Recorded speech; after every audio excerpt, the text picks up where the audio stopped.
then we could, well, we got to find an executive session close branch to get up and leave, because I do think that's important. Right. Right. That's, here we do it, we're going to do it back there again in the And locker today room, they announced instead of down a there in the meeting. 14-day self-quarantine, but it's Mm-hmm. recommended. It's not mandatory. So why even do it? They're doing it It's 5:29. How you doing? Oh, he's got a countdown clock. It's like a game start. Yeah, I came out of the bathroom like I was going out for a football game. I was like, all right, I'm ready. Not that I think I am, but espresso here. I'll find out. I'd like to think we're ready. I'm just going to turn it over to Ronnie. I whipped down a peanut butter and jelly sandwich on the way here, Good. driving. I'm like, One "You of need to those have days, something." huh? I said, make a peanut butter sandwich. So this is a winter thing. You're going to sport a beard and go If you're at all that time off, I might as well work on it. enjoying not having to shave. My son has one. We just went and celebrated his birthday, and I'm like, you need to shave that thing. You got gray hairs. That makes me feel old. Said, no, Joshua. It's the His kids. hair doesn't, but his beard does. Yeah. All right, it is 5:30. Okay. Whatever you want to do. Do we have an agenda? I don't have one. It was just a workshop. I know, I just... All those are right behind you. Oh, okay. That's fine. All right, you guys ready? Yeah, wait. All right, Got it. that's fine. Okay. All right. Well, we're gonna... I guess I need to... Can you guys... Good. All right, well, we're gonna go ahead and get started with our workshop. Start roll call.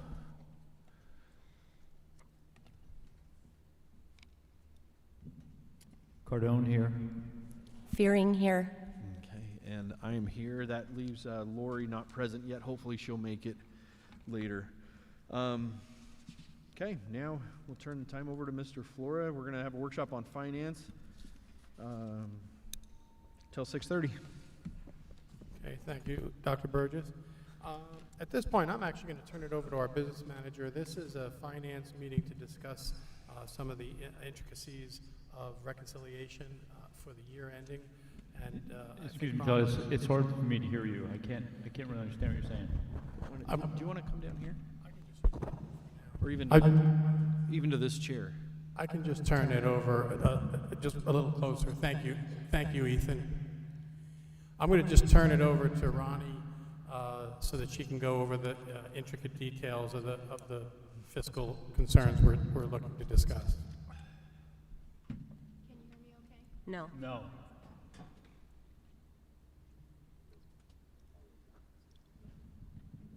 Bring it close, I guess. Barely. You have to get right on that thing. Yeah, There you that's go. good. I mainly want to just start off bringing up the credit line so that everybody kind of understands how that works.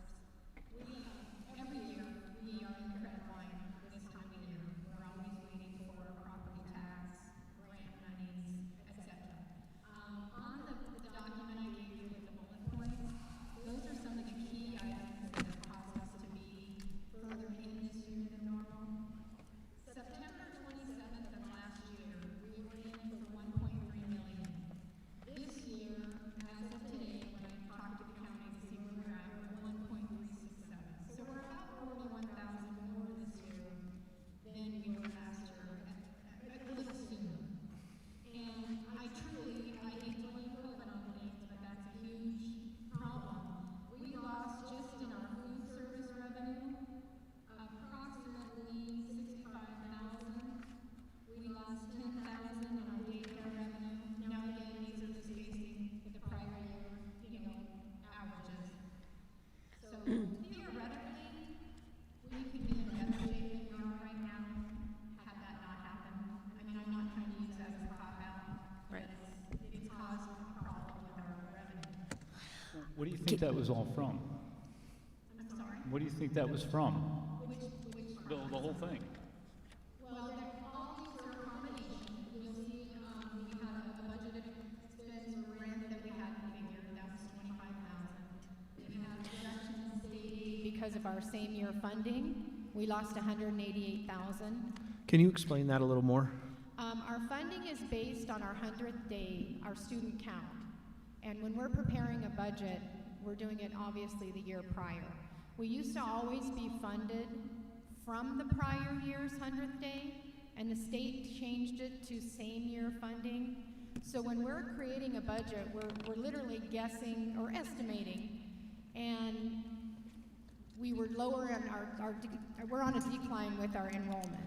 So we lost 188,000 by being off on our estimate of our children when we prepared the budget. So, can I speak? The non-budgeted expense of Coyote Canyon, why was that not budgeted? Because we were battling with the IGAs of who was going to pay what, and originally that we didn't pay rent there at the beginning, and after battling back and forth with the IGAs, we ended up having to pay half a year. Okay. And then can you explain why, because from the gist of it, I'm understanding this document that you sent us in the email to be reasons behind what we use the credit line for, or why we're negative. So what I'm wondering is, why is the field house listed on the credit line documents? Well, when we get into his budget further, we are in a deficit. So the reason that affects the cash is because there wasn't cash coming in. But it's just for the credit line, right? So is the field house using our credit line? Theoretically, it's cash. So whoever we're paying bills for, yes, it's being used out of that line of credit. We're all in the same pot of money, if you will. You know, Can, go ahead, no, go ahead. Okay, so can the field house reimburse the district for the money that's used in the credit line? As he starts bringing in more revenue, that will bring up the cash. So he's running in a negative, but it's not, it's cash. It's not, once he starts bringing in cash, that will in turn pay off the line of credit. I want to know if you responded to the county treasurer in the email that he sent you on August 18th, because I only have what he said, and I'll read it for the public. It says, "Hi, Ronnie. This is from Wade Stevens, and he is Mojave County Treasury. Hi, Ronnie. Today your credit line is at 1.246 million of a 1.5 maximum. Last August, the highest you got was 797,000 on 8/30/19 for comparison. Also, the max level of the last fiscal year was 1.3 on 9/27/19. As you can imagine, I am very concerned and would like you to call me as soon as possible." And I Now, phoned him that day immediately. did you give him a response, an email response, or just a phone call? We've been emailing back and forth and talking. I'll Well, be happy to look at my emails to see I mean, what I would have. think that that should be included in your response, too. I mean, we have what he said, which is kind of like my eyes popped out of my head when I Mine read did that. too. Well, well, mine really did. You're looking at the numbers daily, but I would like to see all your responses and then the back and forth.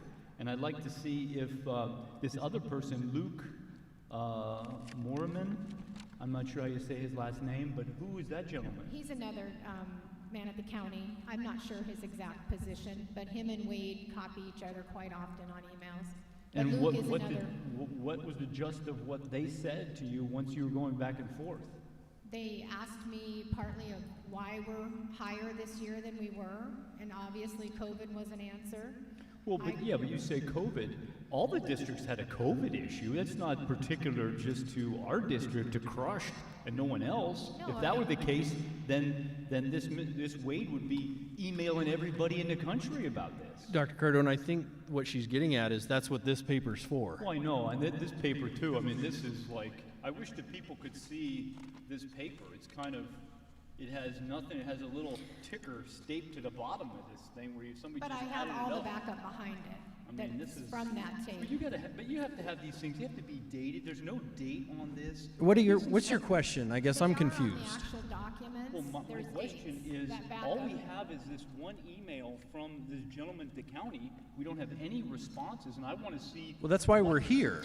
I realize that, and I'm trying to get at that right now, So I'd And I'll like be to know more than what's going happy to on. copy any email correspondence, but Well, my summarize first, what he said and what you said in response, and what was the remedy? the remedy was to first immediately dig in and see what's causing it, which I did. And the only reason we were requesting a credit line increase was to be proactive. I don't want to see us not pay employees, and I seen that we're in it higher than we were in previous years. This is not unusual. We're in it every year. But normally, as soon as tax time hits, we're fine again. And I'm not, that's, every district has the same issues. So, can I ask a question? Sure. On the food service report that you provided us, I noticed that there's 2 line items that are found in the 1920 that are not in the 1819. And those 2 line items are totaling $163,500, and they're labeled cleaning services. Can They you pay- tell me Absolutely. what They that pay is? a percentage of ABM, the custodial and maintenance. They pay a portion of that. That's part of their cost as well. So, we didn't pay ABM in 2018-19's They reconciled did not budget. produce enough income to pay that, so it had to be absorbed in M&O. So do we see that $163,500 line items consistently across the board for our 2021 fiscal year? If they have enough money to pay it. If they don't bring in enough income, it has to be paid out of something else. So you're telling me that $163,000 is a maybe? We might have to pay that? It was absorbed by the school, is what I she's mean, the saying, school pays for it. because But what Chartwell's didn't have the revenue to pay it. and I understand that, and I've looked at a lot of big numbers, and I'm new, so forgive me. Oh, no, it's But when we're in a finance workshop and we're asking for an increase on a credit line, and we're also in the depths of a pandemic, which is going to cost us more money, and we're doing online schooling, which we need to provide additional materials that we weren't set up for, these numbers come into play. So I'm just wondering, in the next year, maybe could that number be higher? Is it a possibility that it could go higher than 163? No, we wouldn't charge them more. Okay, so it's going to cap out at that 163.5. Yes. That's the highest charge we'll see. Okay. Now, let me ask another question. This is a question I asked Mr. Hoekstra a while back, and it had to do with this pipeline and what we owe for that. What kind of measures are we taking so that we don't have this problem, all of a sudden another email from the county treasurer saying I'm sorry. we're incompetent? The last time this happened, and I was here through it, the state allowed us to do a recalculation of our state aid, which in turn gave us money from the state to turn around and pay the money out of our property tax.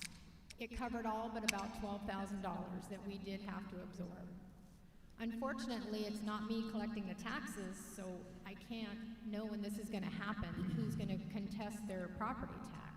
How much are we on the hook for on that pipeline thing? Do you know what I'm referring to? I can get you a definite, but I wanted to say it was around 40,000, but I don't want to quote it, but I can get you the exact. For- I thought it was oh. more than that. That's for 1 year, right?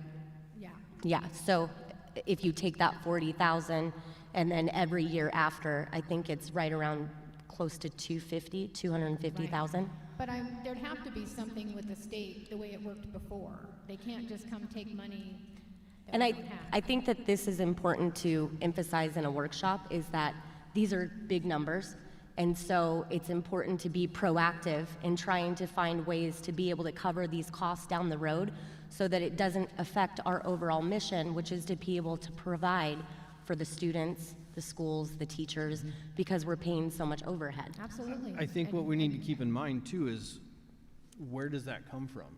What? That excess money to cover potential things that may happen in the future. Right now, we debate every month retention and recruitment. If we had extra cash flow, then right now we're as a school, we've made the choice not to operate with a cushion in our budget. We spend our entire budget every year, and that's why we have a line of credit, so that at the times when those go negative, we can offset that without having to raise taxes to our community, and we operate within the amount that we're supposed to every year. Now, granted, these things are being litigated. We don't know if they're going to be successful, we're going to be successful. There's been through multiple appeals so far. Transwestern is no longer being litigated. As of when? As of last week, the appeals are done. We owe it. Okay, then we'll get those details, and then we'll begin Yeah, could we communications with find the those state. exact Okay. numbers? If that was a decision that you're aware of that happened last week. That's, a lot of people are aware of that decision, but that decision has been made. I'll reach out to the Could- Department of Ed. Todd, can you and Ms. Hart get those for us for next meeting? Yes. Like what we owe and what we're gonna have to do so we can plan?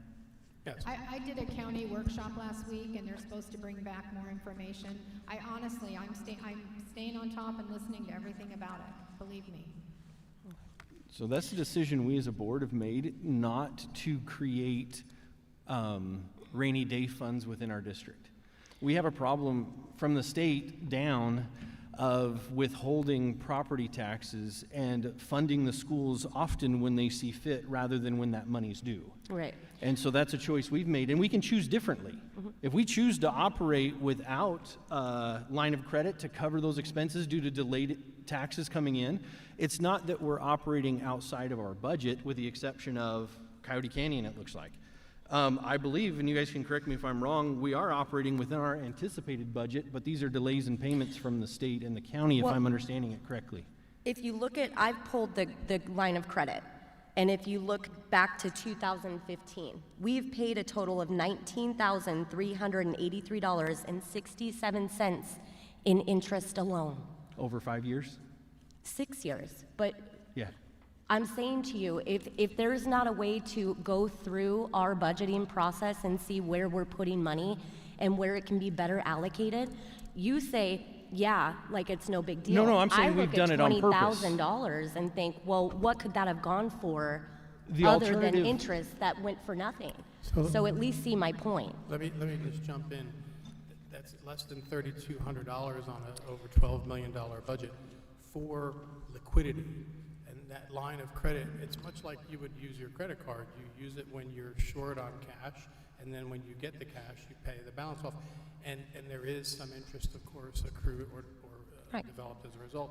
But $3,200 a year over 6 years on a $12 million budget is not a lot of money. It's not a lot of money, and that it's the point that I'm trying to make. Like in 2020, we paid $11,000 alone of that money.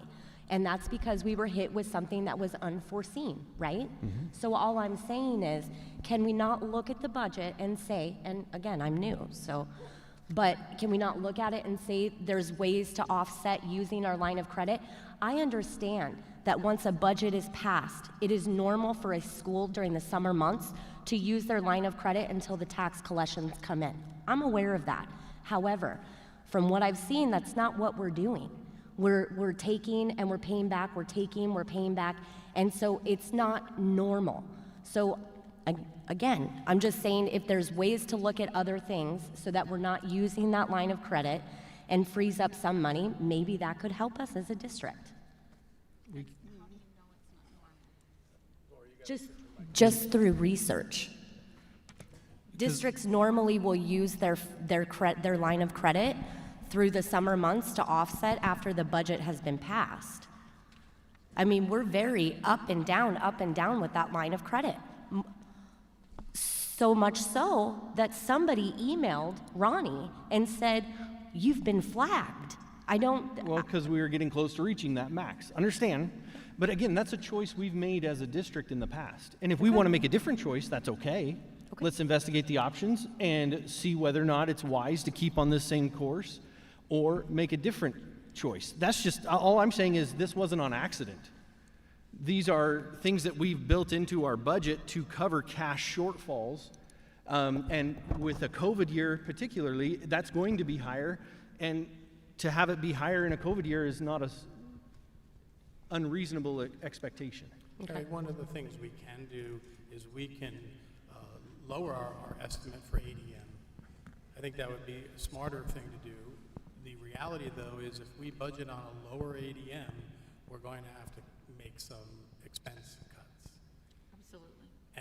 and that's a difficult thing to do, and it needs to be done carefully and wisely. Because then we're looking at increased class sizes as the major outcome of budgeting at a lower expense without using our line of credit as that cushion to offset it. So this year, we get the greater of the 40-day count or last year's 100-day count, thanks to the governor's executive order relative to 100% or 105% of our ADM. So with that in mind, we're going to certainly work through the 100th day and see where we are. But Ronnie and I have already talked about the difficult decisions that lie ahead relative to making cuts. I'm not comfortable with being so close to our budgeted amount and having to go over. I don't want to see us do that. Right. But in the Very stressful. right, and in the here and now, today, we're just looking at where we are and what we need to do to get through the year. We will be talking about the field house in a moment, but I will say this. COVID has been a true and major interruption for businesses have gone, bankrupt, and people have become unemployed, and so the school district, unfortunately, is being, interrupted as well as a result of the shutdown of this building, as well as other activities, and also the reimbursements coming from the federal government have been slow in coming, and those are drawdown money, so we have to spend them first, which requires cash, and then wait for the federal drawdown. So that's a liquidity issue that takes time sometimes to settle. Okay. Just giving you answers for your concern. I had, go ahead. Is there a way we can move over and I can sit over there and not have my back? Yeah, that's what, they had me there too, and I moved my chair. My other question, Ronnie, is the grant reimbursements. Because that's a lion's share of what we're looking at. Can you explain more about that? And is that a common thing year to year, or is that specific only to COVID, or is that all the money that was promised and we're waiting on reimbursement? We can go right here. We've received, Here. we've received some of it, we've still got more coming. This was not all of them, I just grabbed some of the top 5 or so grants. So these are routine year-to-year grants or grants specific to COVID? No, they're grants from year to year. Okay. They extended spending them because of COVID, so it took longer to get the reimbursements. Okay, got it. Thank you.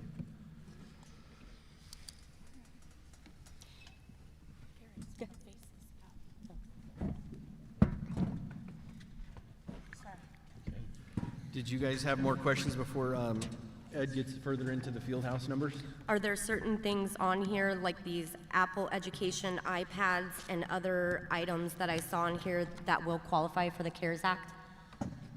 So the law class that I took last week, they were very pro turning in the expenditures for that money. Anything that can qualify, we're putting in the CARES Act. Okay, It's just, that's really not, the cash problem is waiting for them.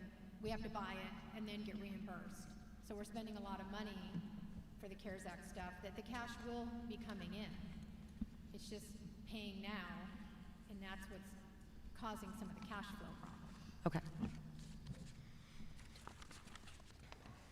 Any other questions on these things before we get into the field house? Okay. All right, Mr. Tafamo, please, your turn. Thank you. Can you hear me? Barely. Test. There you go.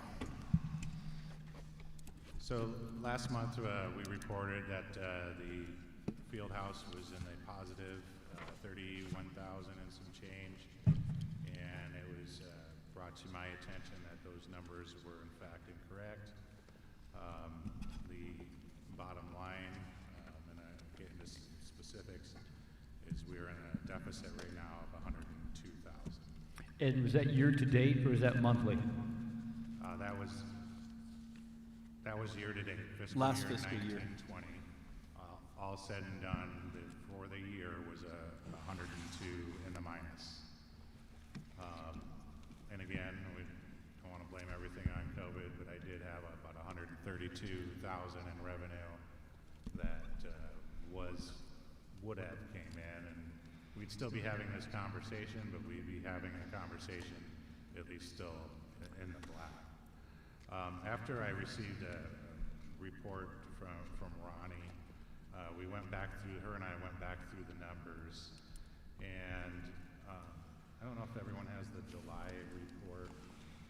And the mistakes I made, and it was my infancy in dealing with this new system. The government systems I worked with before all had revenue in, expense out.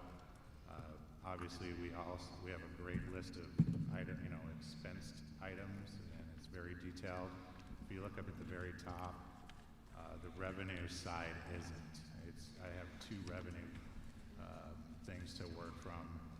Revenue, which is miscellaneous, and the other one is strictly for meeting room rentals. So the two reports I was using was a visions report to get my expenses, and those are, your utility bills, your payroll, day-to-day operations. And I was also using that revenue side, thinking that was my revenue for rentals and gate and everything. And then the other report that I had, I thought that that was for sponsorships. So that was my biggest mistake, was adding those two reports together, which was adding a lot more to revenue. And let me ask you something. You're not a CPA, are you? No, sir. Okay.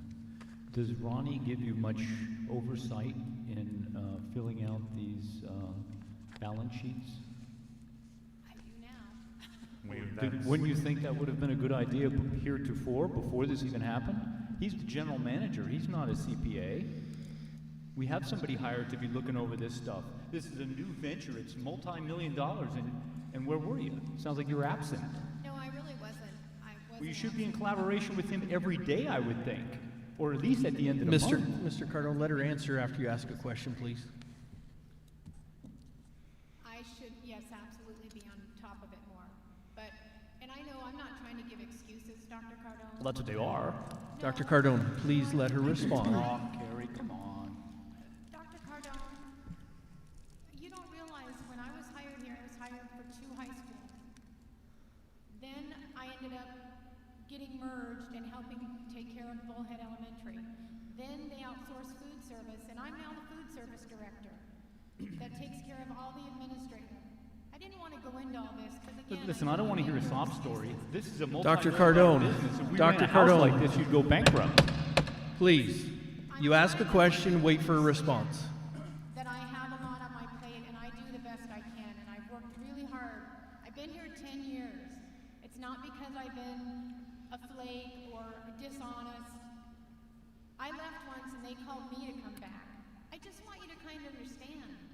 Well, I would think looking over some of the basic things he's doing, he's not a CPA. I'm not a CPA. I think he's doing a great job as a general manager of this place. Given our area, given COVID, I think he's doing an excellent job. But without any oversight over the funds, I wouldn't be blaming it. So let's get into the specifics, if that's okay, to figure out where this 103,000 came from, and I think that may give you some more understanding. But we're going to fix it and work together. We're going to meet every month. Am I late to the game? Maybe. But I do the best I can with what I have. And I also have to share in the blame. I should have insisted upon, making sure that this is, so it's not all on Ronnie. It was a mistake. And moving forward, we will definitely fix that. We're going to work closely together. This report is way more detailed and easier for me to comprehend than these visions reports that I was getting. Do we have that report he keeps referring to? That one's the one that you had requested from Todd, the one we included the July one. Okay, I just wanted to make sure that that's what, okay. So if you look at the July again, the July 20, one thing Ronnie and I are going to work with is getting more detail if we can with that. I mean, miscellaneous revenue, that doesn't cut it. You know, we have sponsorships, we have advertising on the board, we have multiple revenue sources, and in order to keep that straight, we need to keep it straight on here. If you look at it showing revenue as a negative, and that's actually a sponsorship. That's a Culver's first month sponsorship of $8,500. Unfortunately, in our vision system, a negative is revenue. It's very Yes, confusing. I know. Trust me. I know. So can I ask a question? I know that we saw this, and then Ronnie, you sent this over with your notes on here. Can we clarify, we're coming into the year at that 103,365.86 end of year. Correct. I notice now that should be a negative, right? Okay, so this Anderson, is that a sponsorship? So that should count to go down in the number. This insurance at $38,333, that's what kind of insurance is that? That's our liability insurance, and the reason I deducted that off the first month was because we pay it all, like we all pay our insurance for the whole year, but Ed was amortizing it, so I subtracted that off the 38, it's actually 40-something is the total liability payment, but if he's gonna start listing it when we pay it, so that was just a note to show for July, Okay. because he was amortizing it, but it's our liability, it's the actual liability for the field house. Okay, so if I did my math correctly, which I'm pretty sure I'm accurate, August 28th, 2020, that would put us in the deficit at $169,085.31. I just want to make sure I'm understanding the numbers. As of August? August 28th, when you printed this report and sent it to us? Well, that would be at 92 right then, unless you put the 38 back in.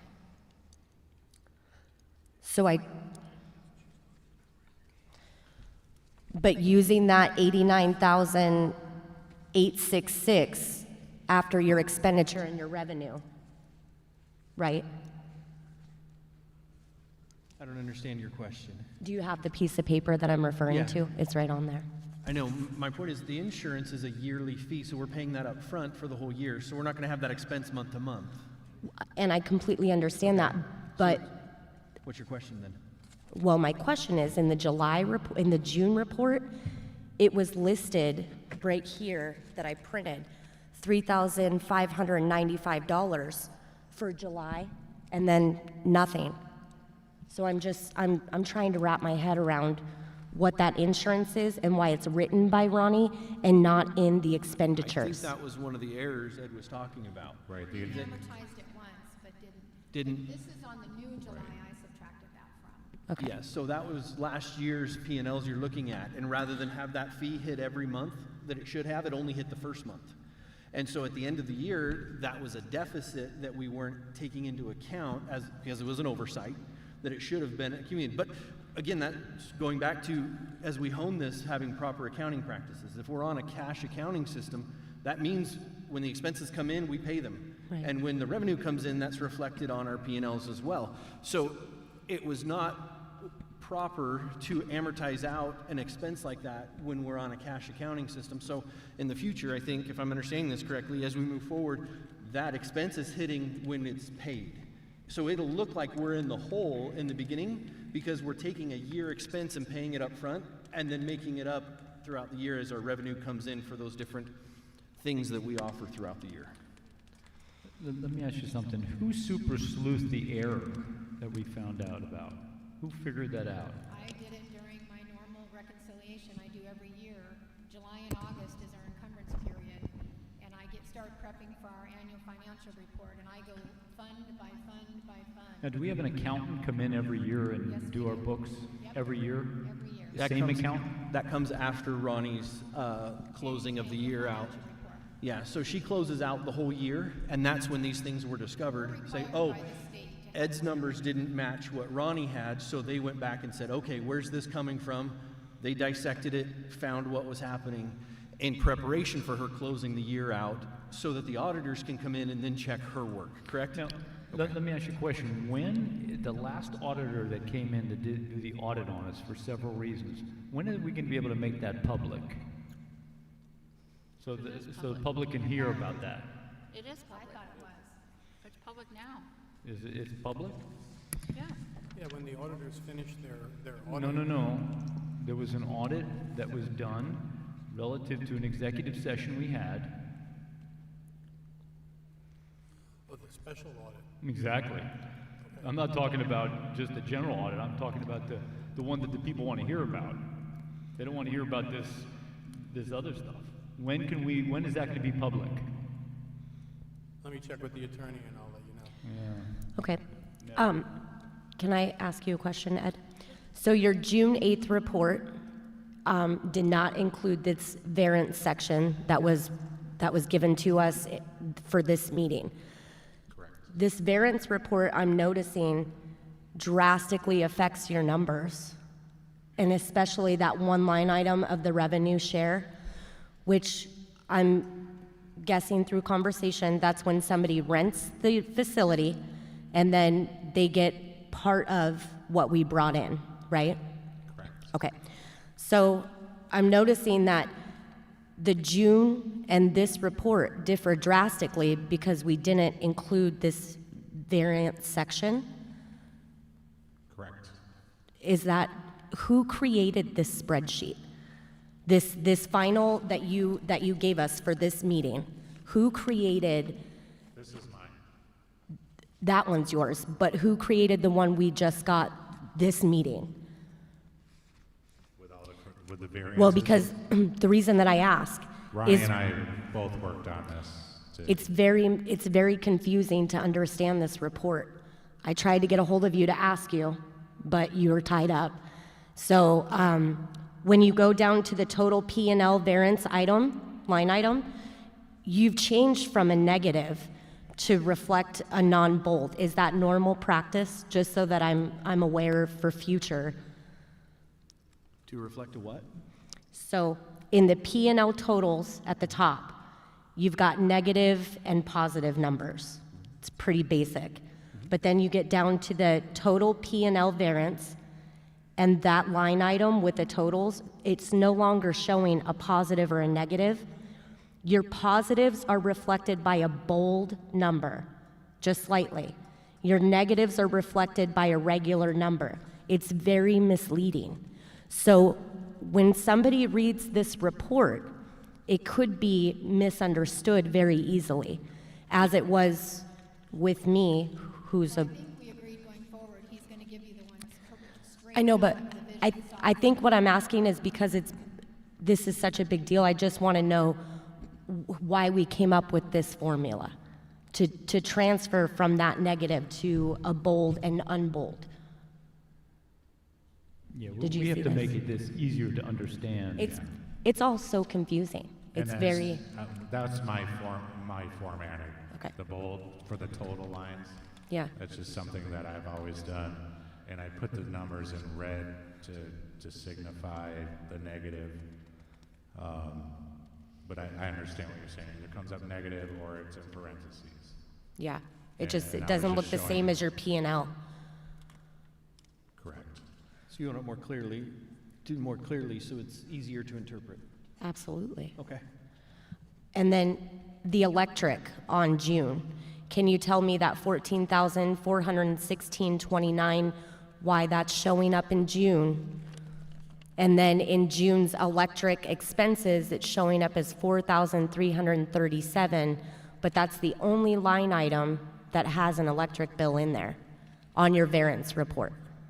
Right, and that was the end of the year reconcile. If you look at the July of 19, the first column is empty. And it's just because of the way the bills fell, 18, 19, 19, 20. That column should actually have been slid over. Okay, so move that up here, is what you're telling me. Okay. So the total cost for electric for the year is 154,000. Okay.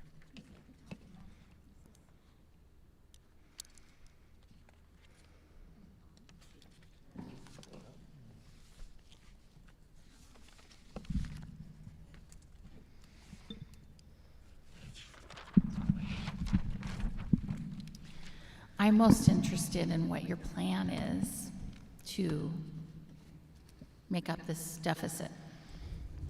Okay, so moving forward, and I'm glad you asked that. Right now, the way we're able to do football camps in here, this weekend was a very busy weekend actually here in the field house. We have a lot of teams out of Vegas, youth 14 and under coming in. So I have from here until Thanksgiving, just about every weekend booked, which is all new bookings. And what's the approximate revenue for each of those? We're getting anywhere, as if it's a one-day event to a two-day, anywhere from 6 to 15,000 a weekend. So Okay. it's really good. And that's net profit or gross? That would be net. Okay. Yeah, so we're looking at least 120,000 just from now until Thanksgiving in new revenue. We've spoken to all of our sponsors.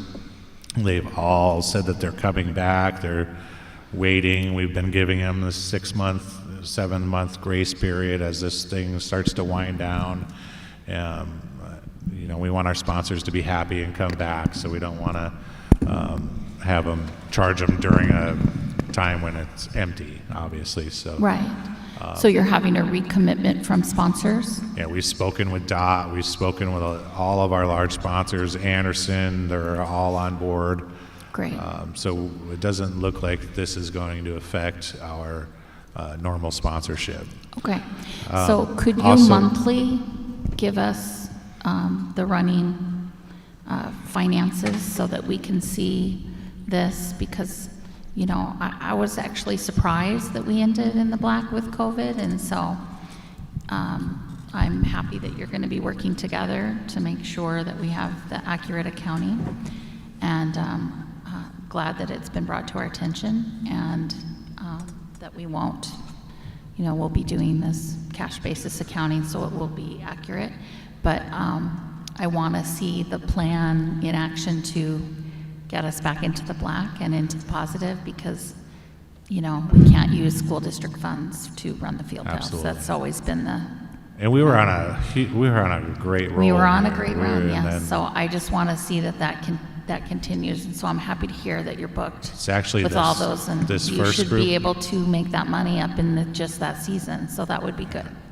This first group we had that was here 2 weeks ago had over 30,000 likes on their own Facebook page. Great. So we're getting out there without actually having to put a lot of money into marketing, which is nice. How much are the increase? Last night.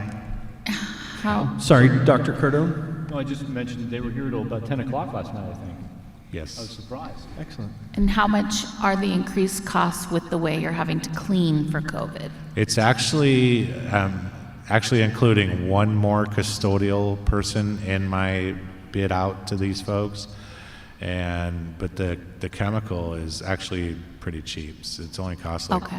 $40. Because I noticed there was some money built in for overtime for ABM in the budget, and is that for COVID cleaning?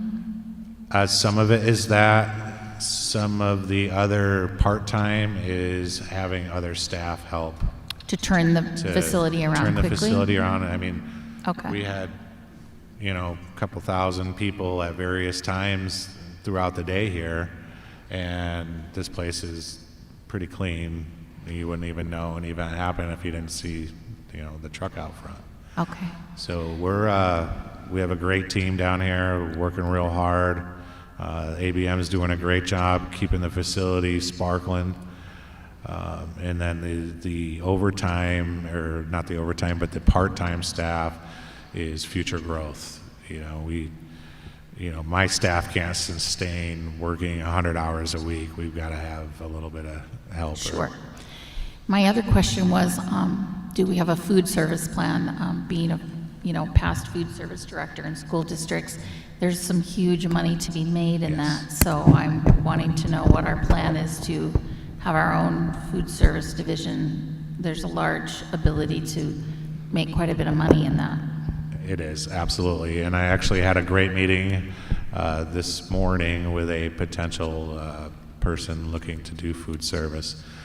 So I'll be working on in the next 2 to 3 weeks putting out a bid for food service for the field house. Okay. Some of that might be trying to attract a franchise or just a local entrepreneur, restaurateur that wants to expand their business, wants to get in here and hit the ground rolling.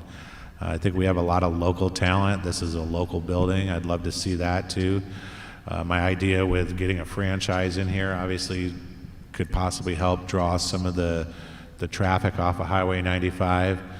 But the bridge bid goes out, next month? We heard from LTAB.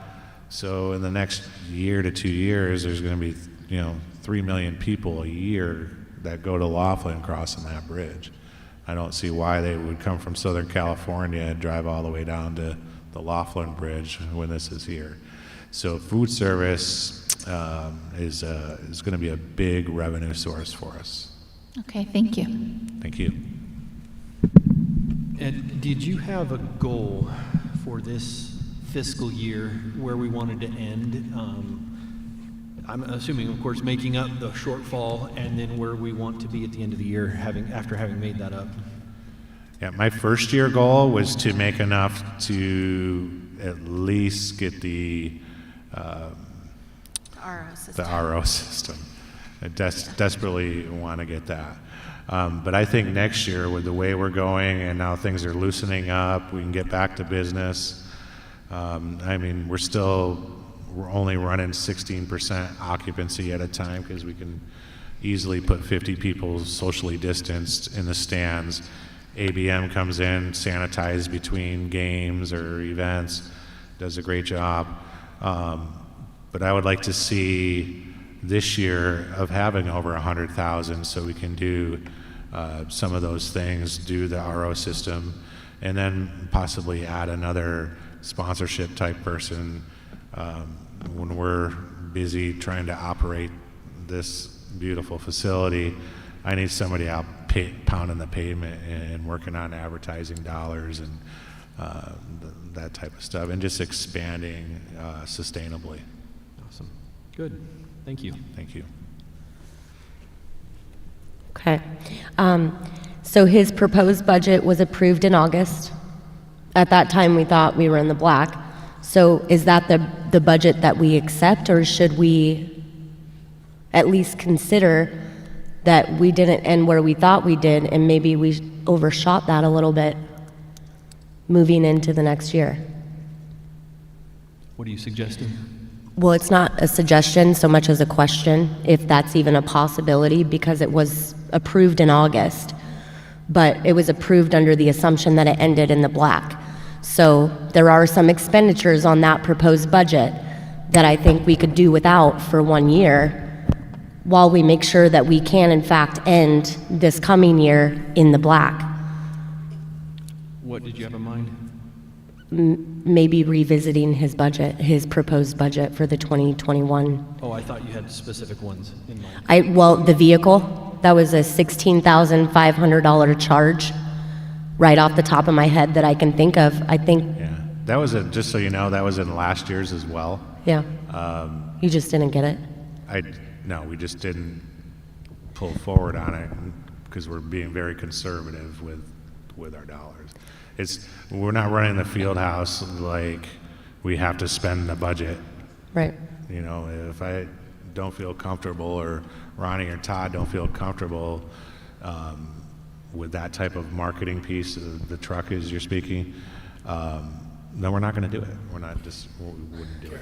Kerry, if not mistaken, and I think I understand what you're saying, is we should bring back to the board the revised budget for the field house with all of these corrections for your approval. I think that just for transparency, absolutely. Right, okay. Just so that, and Ed, I appreciate your candor, and if you feel as though you can operate within that, but I think that it's important that we approve that based upon a certain number that we thought we finished in, that we at least bring it back to the table. And I think the other part of that too, Ed, and once we began to look closely at this, we realized we had to have a plan moving forward. I think it also changes your projection because you're starting off now with a negative balance. So your revenue projections, your expenditure projections, and the things that you foresee coming out of COVID might bring more currency to the report. So while it's not agendized for this evening, they just finished the reconciliation, and the point of the whole workshop was to just do this, to really speak it through and work it through. We will have, Mr. President, on next month's agenda, a final a budget for your approval that reflects all of the revisions and the reconciliation. Thank you. And I'd like you guys to get it to us as early as you can, so we don't have to look at this last minute, okay? So make sure you get it to us as soon as you have it, so we can, digest it. All right? And we could always say we're, doing super awesome and could say, hey, we can get the RO system now. I can bring that as a separate budget item saying, hey, we've got this. It's up to you guys if you want to put the money forward. I think we need it. Yeah, the RO system is something that's desperately needed. It was supposed to be something that was put in when we built the building, and it was something that just kept getting put on the back burner, and then it didn't happen. And, anyone who lives here knows what our water is like, and we don't want to continue to not have, it's not just RO, it's also water softening, and so we don't want our pipes here to continue to not have that for long periods of time. Lori, do you remember how much that cost? It's like $40,000. That's it? It's 50. Yeah, $50,000. No, I agree So- with you on that. I So mean, it's something that we can't keep putting on. You're exactly right. At the time, I was, really pushing for it over some other things, but I didn't really went out, so. So one of the other things right from the onset, I remember having a meeting with MEC when I first got here. Ed and I were looking at, and this is really critical, is getting solar. I mean, that's $150,000 a year that we could be saving. We looked into grants. We're going to continue to look into additional grant funding. It's just a must. So in addition to that RO system, the solar is a must. I'm shocked that it wasn't part of the original proposal. Well, it is, the conduit is it's already all into the parking lots for solar, so. Yep, it's all there, so it's all a matter of, of getting solar. It will And be the something, Solar is 1.5 million. yeah. And there are some Are grants, we able to but, phase that out, solar? Are we able to do it in phases, or is that no, you can significantly more expensive? totally do it in phases. Yeah. We could look at doing a certain amount. Okay, Thanks, Ed. Thank you. appreciate it. Generally speaking, any other questions, if not specific to the field house? Okay, thank you. Thank you, everybody, for taking the time and generating this and getting it all ready for us. We will go ahead and adjourn our workshop then. Do we have a motion? Motion to adjourn. I'll A second. Thanks, Lori. Seconded. Aye. Cardone? Aye. Motion? Aye. Aye. All in favor? Motion Aye. carries. We'll pick back up at 6:30.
Some battles you just can't win. That's what I gotta just, going forward, we'll do what we do and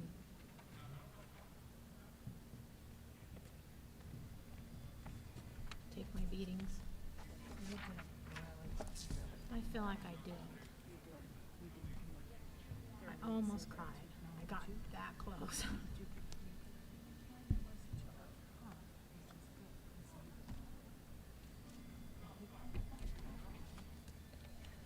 But he's like, Ed's not a CPA. Well, either am I.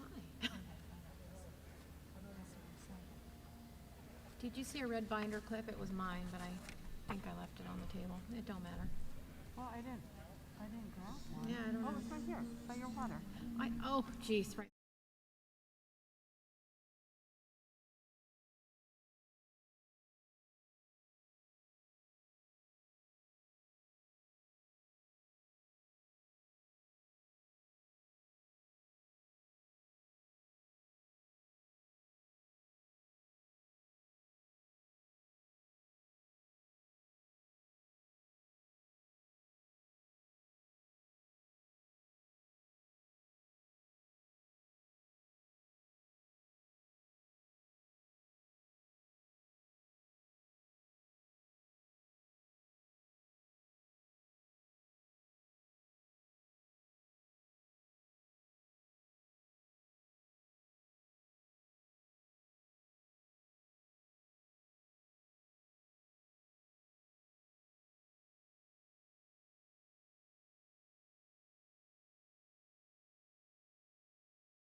All right, we're going to go ahead and get started. Call the meeting to order.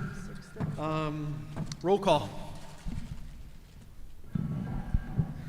Fearing here.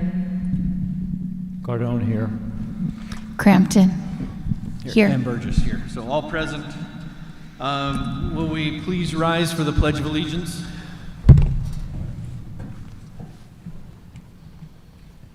I Pledge allegiance to the flag of the United States of America and to the republic for which it stands, one nation, under God, indivisible, with liberty and justice for all. Thank you. Crazy day. Citizens present, please sign the Not at work attendance sheet. today, and it's got like 62 people. Call to the audience. Nuts.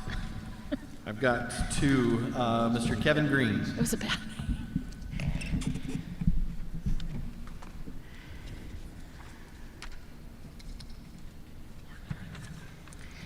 One of them didn't come because her sister's dog died. Thank you very much. So just tersely and to the point, as we're all gearing up, and the numbers are dropping, and even the positivity rate is dropping. You're the best. We're all gearing up and looking for the students to show up. I just have a question on cleaning logistics as the kids move back and forth between classrooms. Currently, admin and the teachers are doing their best trying to think of how to best prepare the classrooms. So currently, the concept is that teachers, with the aid of students, will clean the desktop, clean the computers, and then repeat the procedure 6 times a day. And I'm just wondering if it would not be faster, more efficient, just to have students either A, clean their hands rather than cleaning 6 times everything, or, I don't know, ask the kids to come in wearing gloves from Home Depot at 20 cents each that are disposable. You know, grease monkey gloves. They last the whole day long. To throw them out at the end. It's efficient, and those who are doctors on the board know that it's a great mnemonic device for keeping your hands away from your face when you have gloves on.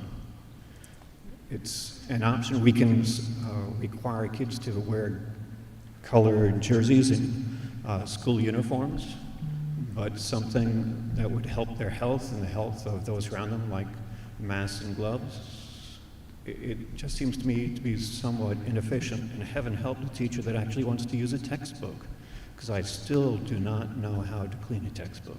So those are off the table. And so we're left with cleaning computers and cleaning desktops. And to clean them thoroughly needs time. Thank you. Thank you. Mr. Patrick Beck.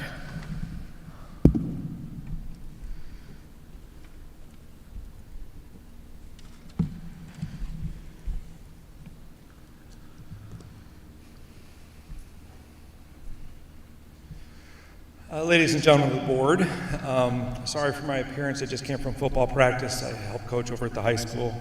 I'll make this really brief. Hopefully you'll give me a little leeway. There's a couple of things I want to address. The first one is the activity fee. I raised this point a few months ago. I don't know, let me start with this. A few years ago we had a coach here at Mojave High School who referred to some students at the school as zombies. And I thought that was an appropriate term because they were the kids that they punched the clock, they showed up, they never participate in school, they never do any activities, they graduate 4 years later, having never engaged in anything through their 4 years. They just kind of wander through the halls, and he called them zombies. And I think that's something we should discourage. The more involved they are, the better. When I was a kid, I did football, I did speech and debate, I did choir, I did mock trial, I did the play, I did the musical. There were so many different things I was doing. I don't know if you are aware of this, but the activity fee, at least at Mojave High School, went to $100 per student per activity.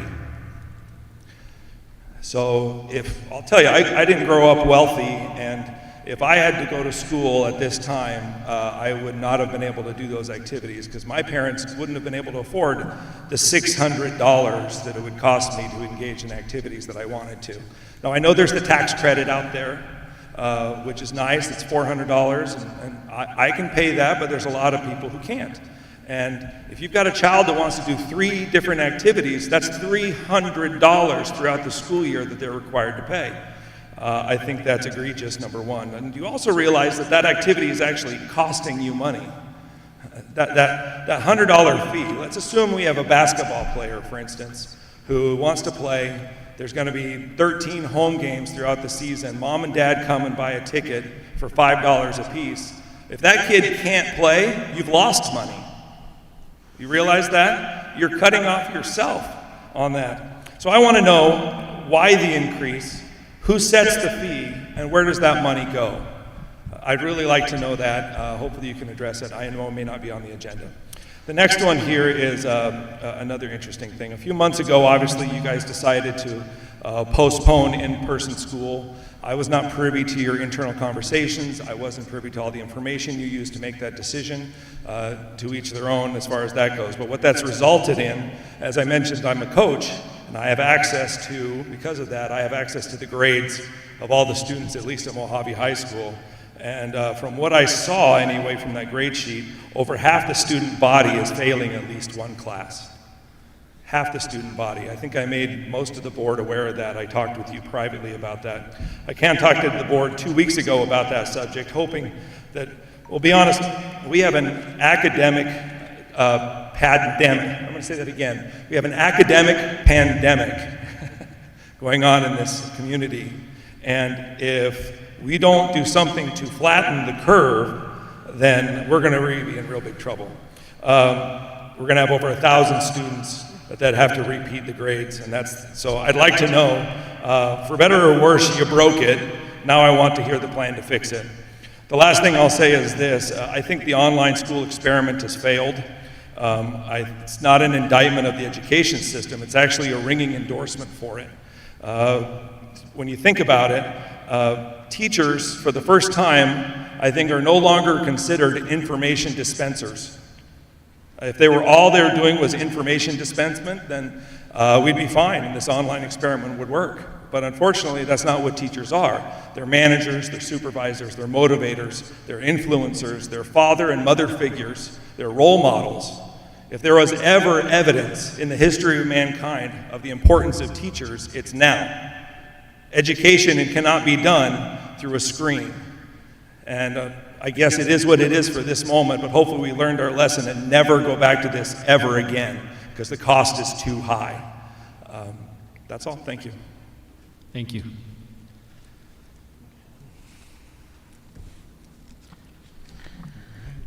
Item 2.5, approval of the agenda.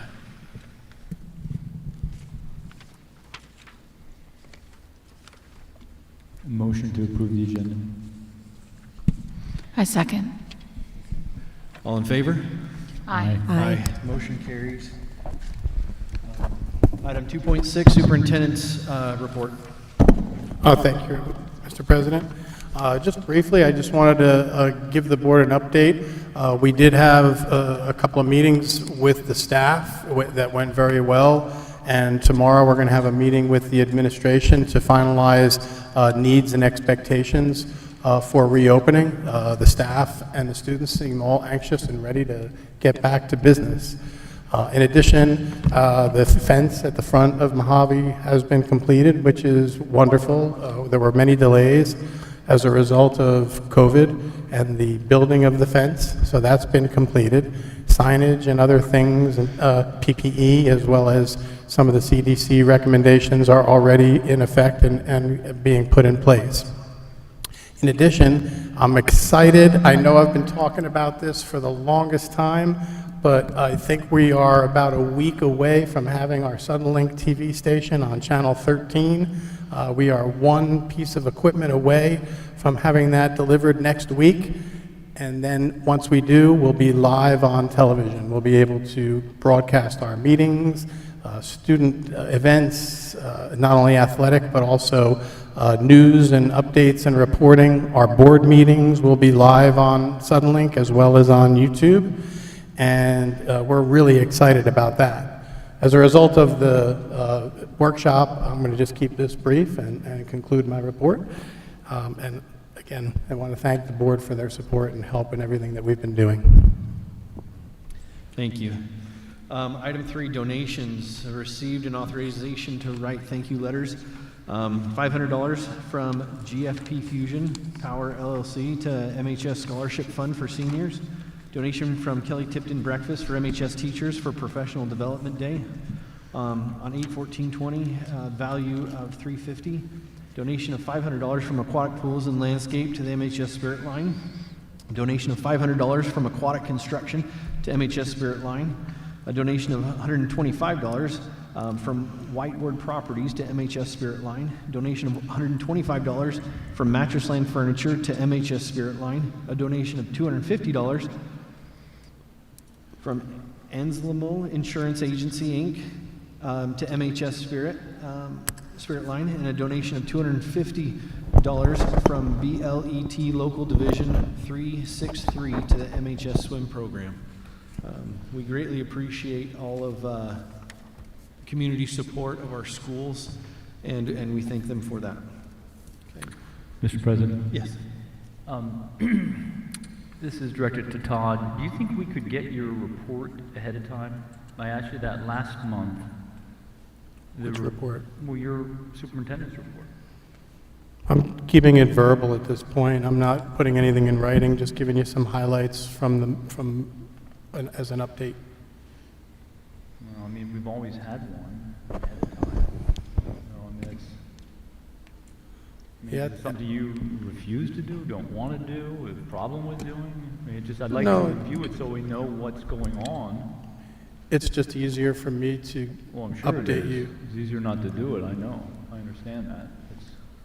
That's self-explanatory. I mean, how does the board feel? I mean, I'd like to get that ahead of time and know what's going on.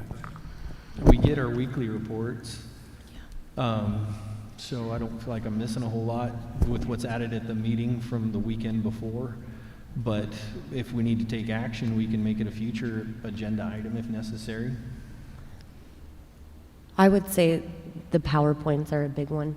Like when you did the PowerPoint, to see those early wouldn't be the worst thing. So there are times when I believe that a formal report to the board requires PowerPoint and notes and things like that, but on a night like tonight, if I'm feeling it's a casual update, I don't see the reason to have a written report. Well, do you feel that same way for all your directors? 'Cause maybe they shouldn't bother either. There are times when I give directors the month off if they don't have any activity, especially during the summer, or if they don't have any new information to report. I'm not going to bog you guys down with a bunch of reading. That's very considerate of you. Okay. Consent agenda. There was one item Mr. Flora asked to be removed. So unfortunately, this morning I got a call from Gary Jones, the individual who we were going to be hiring as our IT specialist, senior specialist. So I need to remove his name from the personnel hire. This will also preclude us having to table item 6.2 until I meet with Dr. Stewart to discuss the IGA relative to technology. Okay. So with the exception of That's a that, problem. I can barely hear when he speaks. Yeah, That microphone keeps cutting in and out, and so can't that was hear either. just blurbs. I'm sorry, you know what I'm trying not to do is be too loud. I know. So I'm trying be to loud, whisper. please. Okay, 'Cause I so can't let understand. me repeat what I said. This morning I got an email from Gary Jones, our IT specialist that we were going to hire this evening. He has rescinded his application, and again, I'm going to be removing his name from the personnel portion of the consent agenda.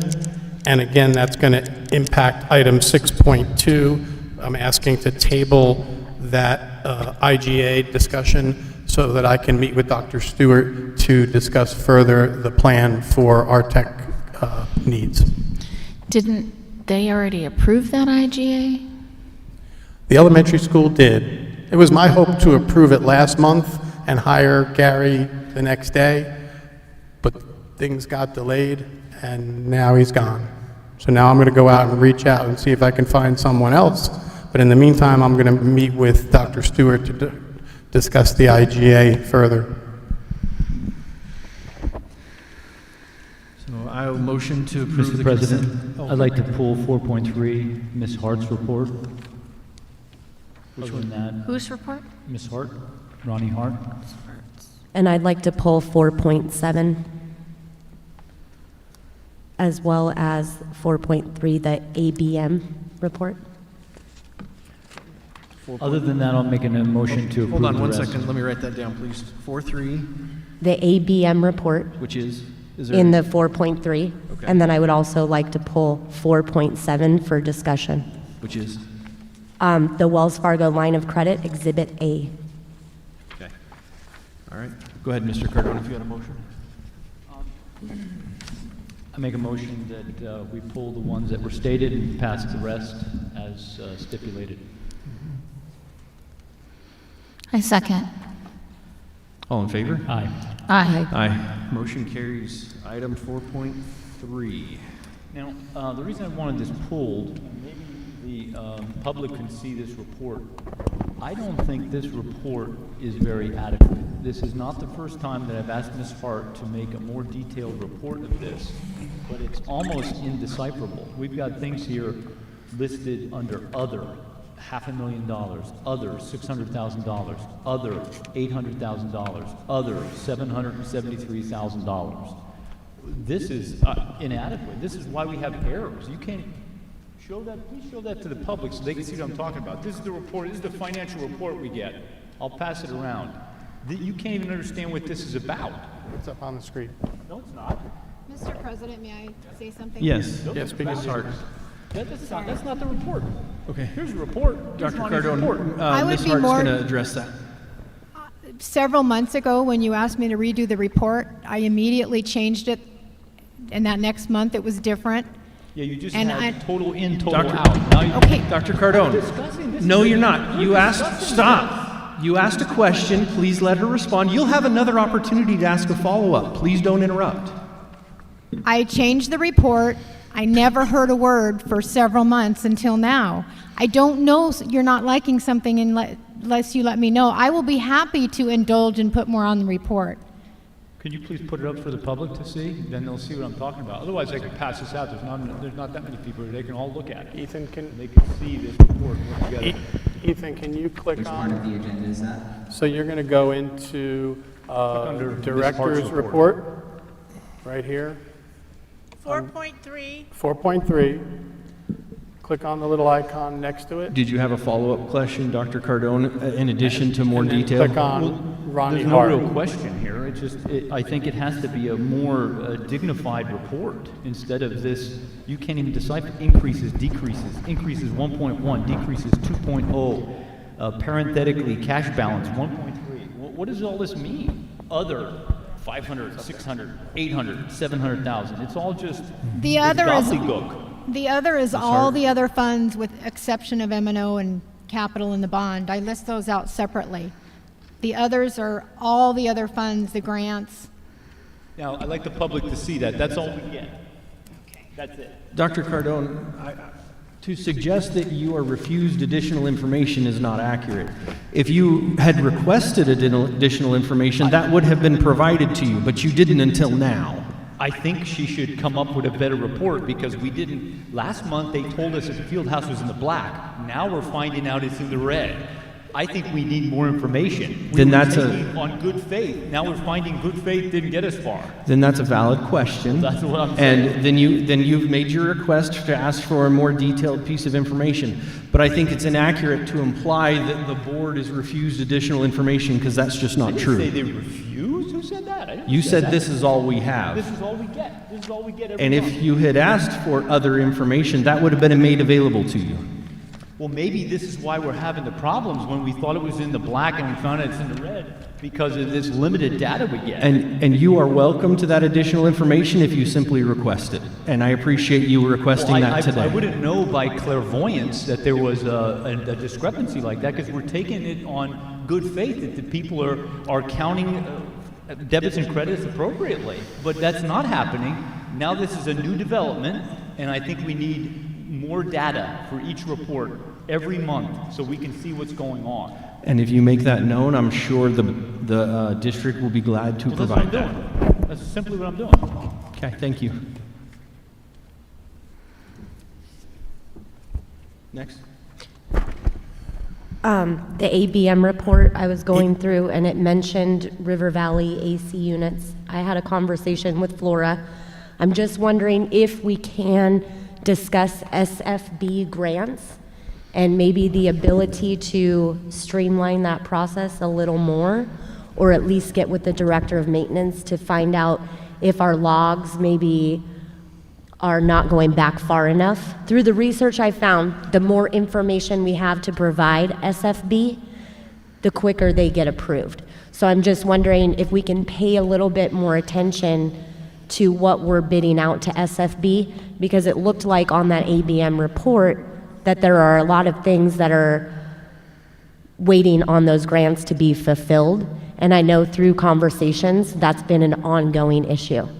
So I'm just wondering if we can address that in some way, or if you have some kind of recommendations that we can move forward as a board to help accomplish that. Sure. One of the things you and I discussed at great length the other day was the process. And it's something I'm still learning about here in Arizona. In New Jersey, we had what was called a capital reserve account. And those monies could be set aside in the budget for any capital or maintenance reserves, even legal reserves. That's not the case in Arizona. In Arizona, they don't give us the money. We have to ask for it. It seems as though in the great state of Maricopa, they seem to get the lion's share of the money. And the best way for us to get money is to be a squeakier wheel, to constantly be, pushing them. One of the things we did about 2 months ago was we began to establish a new relationship with one of the new SFB representatives for Mojave County. It seems to be working because I complained about, I think it was the culinary room in River Valley, and very shortly thereafter they addressed that and gave us the grant to fix that air conditioner. The other thing is that they are very tentative right now about giving us money because our power grid at River Valley is inconsistent. And again, we had this conversation at length. And so it's interesting because they're waiting on us to do a power assessment, because they feel as though every time they give us money to fix an air conditioner and then there's a power surge or a power outage, it then causes a problem, and they don't want to keep throwing money at the same problem. So we're looking to address all of those things to try to make the process a little bit, to expedite it a little bit more. The other thing I mentioned to you was having to really get in and start to lobby the legislature. Right. And that's something that I should do. I should get into a conversation, and hopefully the promises that I get from our legislature will hold true, and they'll give us the attention that we deserve, mostly because we're hotter than Phoenix. I laugh when it's 115 and they're complaining and it's 120 here. The other thing we discussed was off-season inattentiveness. Right? Now that it's, October is approaching, they're not as focused on air conditioners and probably won't be again until April. And so that's another thing I think should change, because as you and I had discussed at great length, that's the time to be fixing air conditioners, right? In the off season, so to speak. And then finally, I think one of the recommendations I would like to see is to have multiple units so that each unit isn't taxed 24/7 nonstop. Many of the buildings, even back east, we had multiple units that went on triggers. and they only operated 8 hours and shut off, and then the other unit kicked in, and that would give each one a break, but that's very costly. And we'd have to find additional monies in our budget to try to appropriate something like that.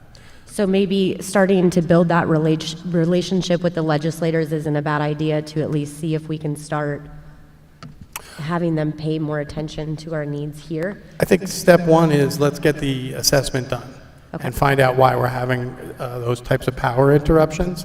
And at the same time, I got to start bellying up to the legislator, in our area, and have them focus on, I think, and this is just, I have to be careful saying this in the public arena, but I think the SFB should not continue to be an entity. I think that money should be distributed to the districts in our M&O budget, and it should be in a reserve account that no one can touch, but it has to be used for capital or maintenance reserves. And again, my experience is only an emergent need, and I mean emergent. We'd have to go to the governor or to get that money out. I'm not going to do that. No, I know, but it's not acceptable that we live in the hottest area of the country and we have had these non-working air conditioners for this long, and that we're getting no attention for it, and that we're going to have staff and students who continue to suffer in this heat. It's absolutely not okay. I mean, who else do you contact besides the SFB to say, hello, come out here and sweat in 120 degrees? I mean, it's... And I will say, CDC, ventilation is a huge thing. So us opening that campus, we have to be vigilant on making sure that we're using. So when you say the assessment, do we have a plan in place, or is that something that we should look into putting on a future agenda for? No, the assessment is being scheduled and being done. It is? Yes. Okay, so you'll let us know when that is scheduled? Perfect, thank you. I think one of the most significant things we could do as a community is write our legislatures and express our concerns regarding how FSB is functioning. It's taking the control away from us to decide how the money is spent and giving it to individuals that don't live in our community or not part of our community, and then we have to go beg for those funds in return. So I wish it was different, but it didn't used to be this way. No, it didn't. We used to have a capital account that the state would provide for us, and that is no longer the case. They took that away and decided that they knew better on how those funds should be spent instead of us. But you're supposed to be able to contact them when you have a problem like this air conditioning problem, and you provide the proof, and they're supposed to fund it. And this air conditioning problem at River Valley has been going on for over 6 months. I mean, I don't know. Where do we go and scream? Because I'm ready to go. Well, I totally agree with Lori. I mean, we have to call them every single day. Every single day we have to call them, file a complaint. And file a complaint on them with some federal authority. Yeah, wherever. Child Protective Agency, I don't care.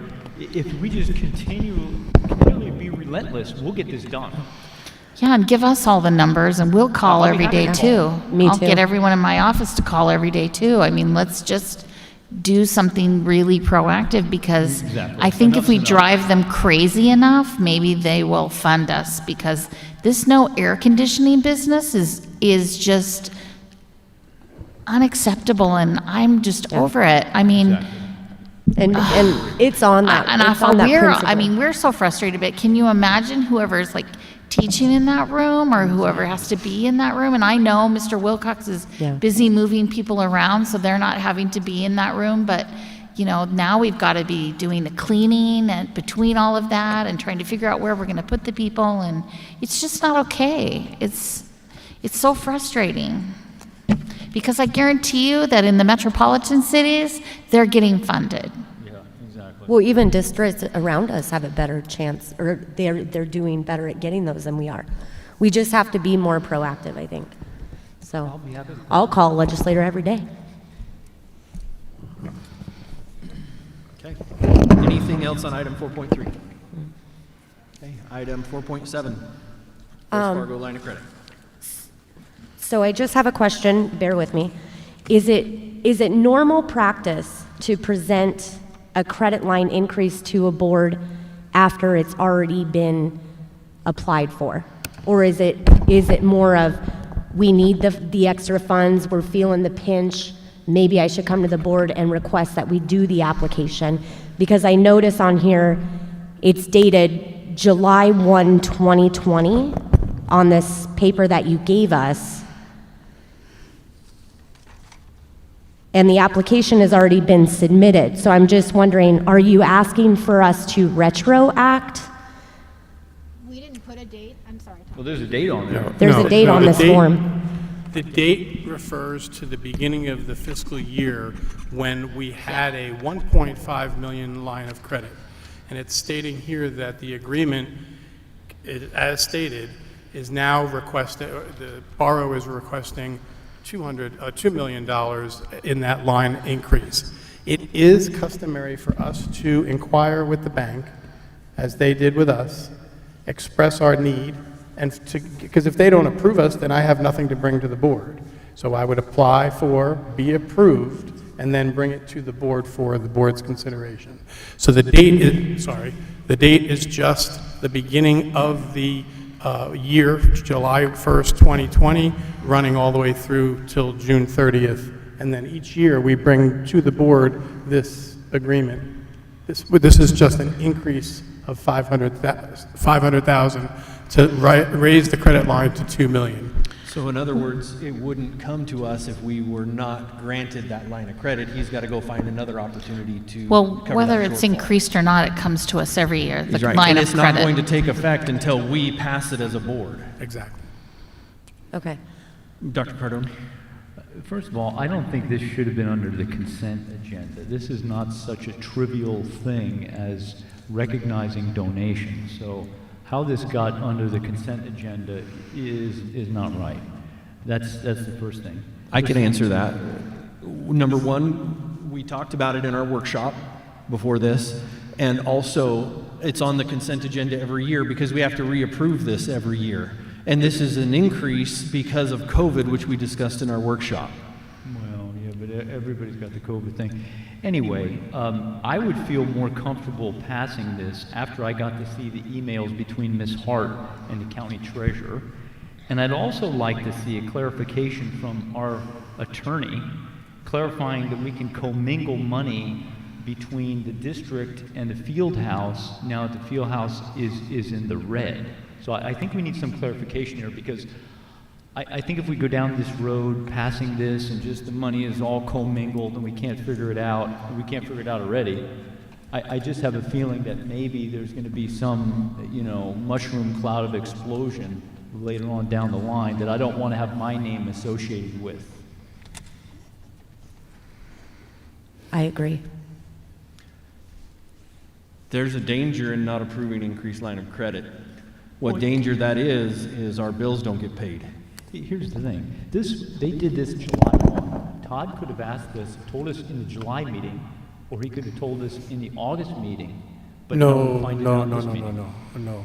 So on July 1, the agreement is an annual agreement that we present to you in the consent agenda every single year. But in July, did you know you were going to increase? No. So you had no idea? No. So then what Kerry said is true. This was retroactive, the way you had this written.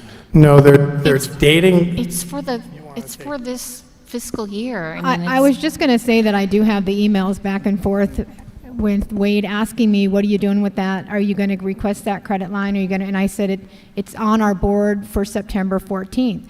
We didn't go fill out an application or do anything. The conversation was we're getting close. We said we might be in our best interest to be proactive and get an increase. We discussed. All I'm is what I get, and this is a borrowing request, as you have Exhibit A. So, I mean, this is what we get. I don't know what stage there's not great communication here, so all I know is we've got this application for increase. What I'm saying is I'd feel more comfortable after I review the emails between you and the county treasurer, since they were concerned about our credit line increase and that we're spending more money than we usually do. Because I don't know if everyone heard that because they weren't here at our workshop. And like I said, I'd also like to see the attorney give us some clear distinction between commingling of funds between the district and the field house, especially since the field house is now in a deficit, not surplus as we thought. So I'm voting against this. I mean, you can outvote me if you like, but, and I'm not against having a quick meeting on the phone a week from now, 2 days from now, and passing it. So I'm not against it totally, but I think we need, I personally need more clarification. I would speak, they're not asking to spend money outside of the budget. They're not asking to spend money outside of what's already anticipated. These are to cover expenses due to revenue shortfalls. Cash, it's just cash. It's a cash shortfall, a liquidity issue, not over budget, not other things that is because we didn't get the revenue in we anticipated. We lacked the cash to pay these bills that we automatically pay for as soon as that tax revenue comes in. And as they broke down, it's not just the field house like you keep saying. That's 103,000 of it. I didn't say Late it's not grant, just the well, for transparency, let's talk about all of it. Late grant reimbursement due to COVID shutdowns was $329,000 of that shortfall, of that cash shortfall. Estimated revenue loss of food services due to COVID shutdown was $65,000. Loss due to daycare revenue was $10,000. Loss of state aid funding was $188,000. So if you want to risk us not being able to cut payroll checks because you think there's some clandestine email system going on, I think that's highly irresponsible. We are not operating outside the budget. We're not operating outside of planned things. And I think it's extremely unwise and unfiscally responsible to refuse this and risk not being able to meet our financial obligations. Can I speak? Yes, Ms. Fearing. So, just so we're clear, I think it's more along the lines of how it's being presented, whereas can we not, if we were to table this, say, can we not get the increase next meeting after we do our due diligence and make sure, because let me finish first. In the workshop, we found out a lot of stuff that I didn't even know, okay? So if we are now commingling money, maybe, and we're using our line of credit to cover the field house loss, that is money that you're taking from the district. So when you're saying it's a grave mistake and implying that we're not worried about payroll, that is not the case. I think what is the case is we want to make sure that legally we're not making a mistake. And I don't feel comfortable approving something until I hear somebody tell me we can in fact use that credit line for the field house. And that's all that I'm saying. That's Okay. why I brought it up for discussion, so that I can make sure that you understand I'm not comfortable approving this until I know unequivocally that we are not doing anything that is not accurate. Exactly. That's it. Ms. Crampton. The fact that we decided to do accounting separately was a decision of the board. It is all district money. It's all district money. It's all district owned. We want the field house to be a separate financial entity because it needs to be self-supporting. It isn't illegal or to have this advance or whatever of money while this mistake has been made. There's not something that you have to speak to a lawyer about. This field house is owned by the district. That money is district money. So I'm not understanding why everyone is, I mean, it's a problem for me that it is not in the, black that is thought, that it was in the red. My main concern is what the plan is to get it out of that, but there is not some big illegal thing happening that there is money being used from the district currently to do that. It is all district money. This field house is owned by the district. I understand that, but let's just be clear. If you read the literature on the field house, there are stipulations in place. For example, if this field house were to profit, the district does not get that. Am I wrong in that? No, that's not true. No, but what I'm saying is, Okay, we're getting way off topic. No, I'm not. No, I'm not, Okay. because you're telling me to approve this.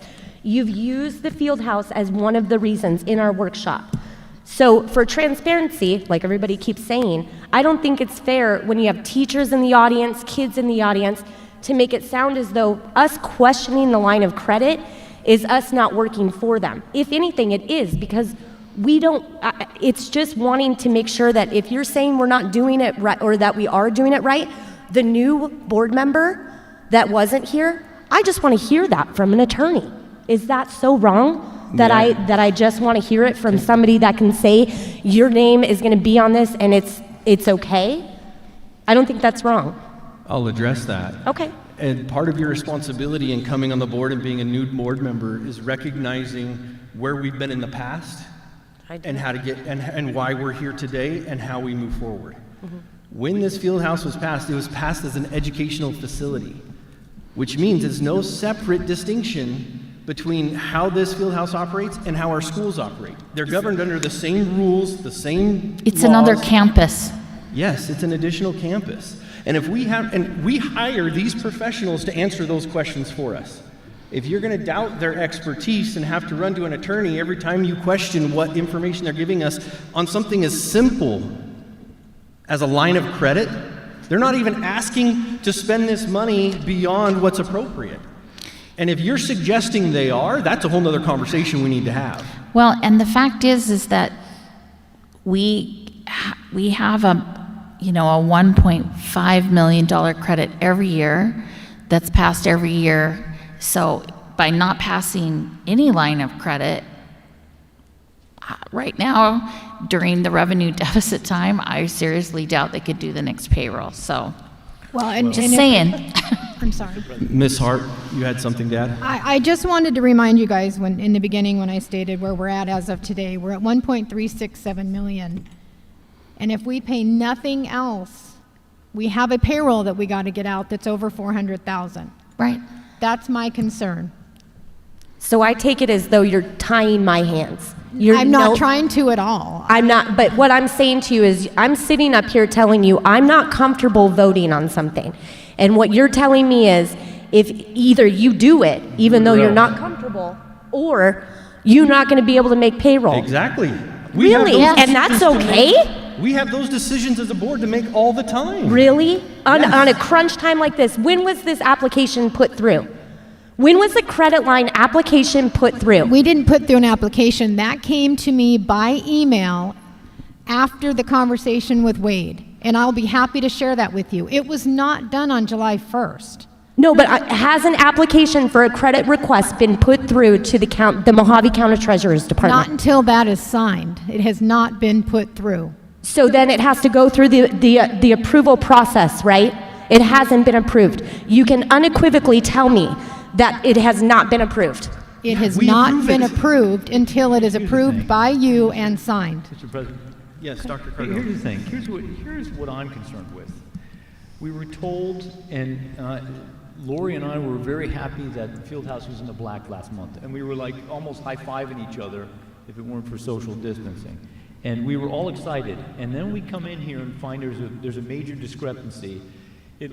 What are you talking about? Then the second thing is when the county treasurer sends Ms. Hart this kind of concerning email that we're maxed our credit out, and he's very concerned, call me immediately. Those two things have me apprehensive. Now, it is not that hard since you're on the phone talking to the attorney, Mr. Flora, talking to the attorney frequently. We can get the attorney to weigh in on this and tell us about, give us a little bit of guidance here. And I'd like to see what the county treasurer has said. I think that. I can't imagine you can't get that done in 2 days. And send it Yeah, to I think that we just have to have a phone meeting in like 2 days. I guess my because- question is, what are you questioning? Why are you refusing this line of credit? She showed you $721,000 in increased expenses we weren't anticipating due to, I'm sorry, not expenses, a cash flow deficiency due to these things that are on this list, $700,000 worth. People wonder why. And Patty Young now you're quit. saying because of a $100,000 field house, you're going to put our ability to make payroll in jeopardy? No, I'm not putting it in jeopardy. You get on the telephone and talk to the attorney tomorrow. and then we can get online and make a emergency. You guys, this is a bad choice. This is a dumb choice. And the fact that you would jeopardize this over a line of credit, Jeopardizing anything. How hard is that to make this thing? it's a waste of time. You waste their time. They can't focus on education over bills that need to be paid that we are responsible for. Well, here's the thing. This email came out on the 18th of August. If we were given all this stuff up to date, and it was a very, transparent communication between the administration and us, we would have had all that. Because all we have is this. We don't have Ms. Hart's replies to the county treasurer. So I don't know what they said. If I would come in here and say, They said we needed it. Back and forth, what? They said we needed it. They said we needed the increased line of All credit. I say is I'm very concerned. Please call me at your as soon as possible. Again, That's what the county you're treasurer asking- said to our district. You're asking our administration to justify their actions for every decision they make. They have the job of running a district. Our job is to be a governing board. If you want to micromanage every single policymaker. decision to be made, you need to run to be the superintendent, I'm not or you need to apply for that micromanaging job. anything. When they tell us that this field house is in the black and then we find out it's in the red, I'm not micromanaging anything. If that didn't happen, I think I'd be much more comfortable to, okay, all in favor, aye. I'm saying nay. That's what I'm saying. Then it's going to be your head when we can't make payroll. Well, I mean, if you want to delay it that long to make some political point, go right ahead. But There's no all you delay. have to I'm do is- ready to approve it tonight, and because of Call your the lack of attorney misunderstanding tonight, of call a the line of attorney credit tomorrow. is foolish and detrimental to the education system that you guys were elected to uphold. Okay. That's exactly what it is. We're talking a line of credit, not an increased spending on the budget, a line of credit. Yeah, exactly. That we get every year, that we already spoke about I'm not in the against workshop, voting. why it was being increased. If there's clarification, I'll be happy to vote for it. They gave you justification. You just don't like it, and you want to micromanage that and try to call them liars for what they're doing. Don't put words into my mouth. Do not I didn't call do anybody a that. liar. Then what is your holdup in approving this? My holdup is that I came to a board meeting. Let me just put this out there. My holdup is I have not had any kind of communication. I have tried to get a hold of Flora, and he was busy yesterday. I tried to get a hold of him today. He was busy today, and I had to figure it out on my own. So don't tell me that I'm sitting here holding something up when I have questions and concerns. If I want to hear from somebody that I can in fact use a credit line for something, it is not me micromanaging. It is me doing what I was put here to do, which is to ask the questions. Now, if you're telling me that by saying, can we hold off and have a conversation, that means that we can't get this line of credit application anymore, and that it's just no, is that what you're telling me? No, I'm saying you're being irresponsible by delaying it. And I don't think he's been absent from all of your communications that you've requested. Oh, let's not, okay, okay, share. Have you not had a discussion with the superintendent about the line of credit? Absolutely. And did he not respond to you about that line of credit? Yes, so did you. Exactly. So you have had a conversation with the superintendent about the line of credit. To sit here and tell the public you haven't, that's not accurate. That is not what I said. I reached out to him with questions about this yesterday, and I did not, he was too busy to speak to me. I call for a point of order. Let's move on. Okay. Yeah, we've discussed it. I mean, to expect a greater than a 24-hour response, that's amazing that you expect him to be a Terry, direct call. how long was this up? I'm sorry, How long has this been up, this whole agenda? line of credit? Yes? The document, since I started working on it, it's been public. How long has that been? Right, how long has that been? 2 weeks? Couple weeks, yeah? Yeah. At least 2 weeks. To Yeah. wait to 24 hours before the meeting to get your questions answered? We didn't know No. that the field house was in deficit, so there's a couple other things that we didn't know at that point. Do you- And we didn't know there was any more. Now Ms. Hart's telling us there were more emails that she responded back and forth. So if You if guys they are were all welcome to there, vote we- against Okay. it if that's what you feel is best, but Yeah. let's call for a Just move on. motion. Wait, Yes. we need to cover all those that you pulled. I know, so I'm going to start with item 4.7 regarding our line of credit. I move that we approve the increased line of credit as the district has requested. I second. All in favor? Aye. Aye. All opposed? Nay. Nay. That means myself and Ms. Crampton voted in favor. Dr. Cardone and Carrie Fearing voted against. And therefore, it dies. Good luck. 4.3. I'd like to make a motion on this too, that we get immediate clarification from the attorney as stipulated in our discussion, and to get all the emails back and forth between the county treasurer, and then we immediately reconvene this point and move forward on it. Yeah, I My think motion. that should be like quick. That's my motion. I second that motion. I don't think you have to make a motion. You just give a direction. The president can give a direction. We don't Well, need a Make it motion. official, that's all. I'm sorry? I just wanted to make it official. What is that? You're gonna have to clarify, because immediately You is can't little make a vague. motion on something that's not agendized, Well, so. it is agendized. This is a No, credit the line. agenda I'm is to making approve a the motion increased that line of we're- credit. Yeah, that- it's too, yeah, it's not, you That we can't, get that first. That's my motion. I'm sorry? you can't make a motion on that. That's my motion. You don't have to. I need to clarify. I don't Vote understand your against it. motion. My motion was we get immediate clarification from the attorney as far as the commingling of funds between the district and the field house, especially since the field house is in deficit. I don't think that's allowed. It isn't allowed, but you That's just not on need the to, agenda. you just We need to can't- do it. It's not a motion, that's a directive. Yeah, it's not a It's a motion. directive, not a motion. It's a directive. Yeah, That's just a give a directive. directive. I'm making a motion. And that we also get all the emails, and then once we get that, we immediately reconvene and decide on the line of credit, which is the agendized item.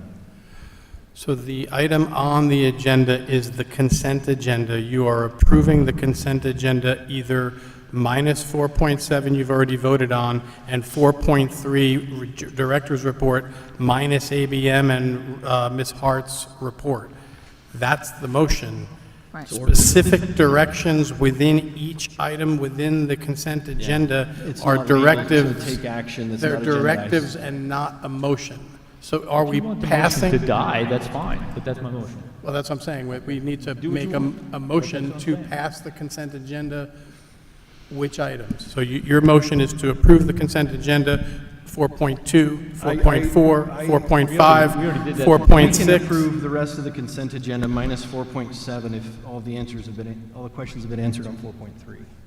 So, we need a motion in that.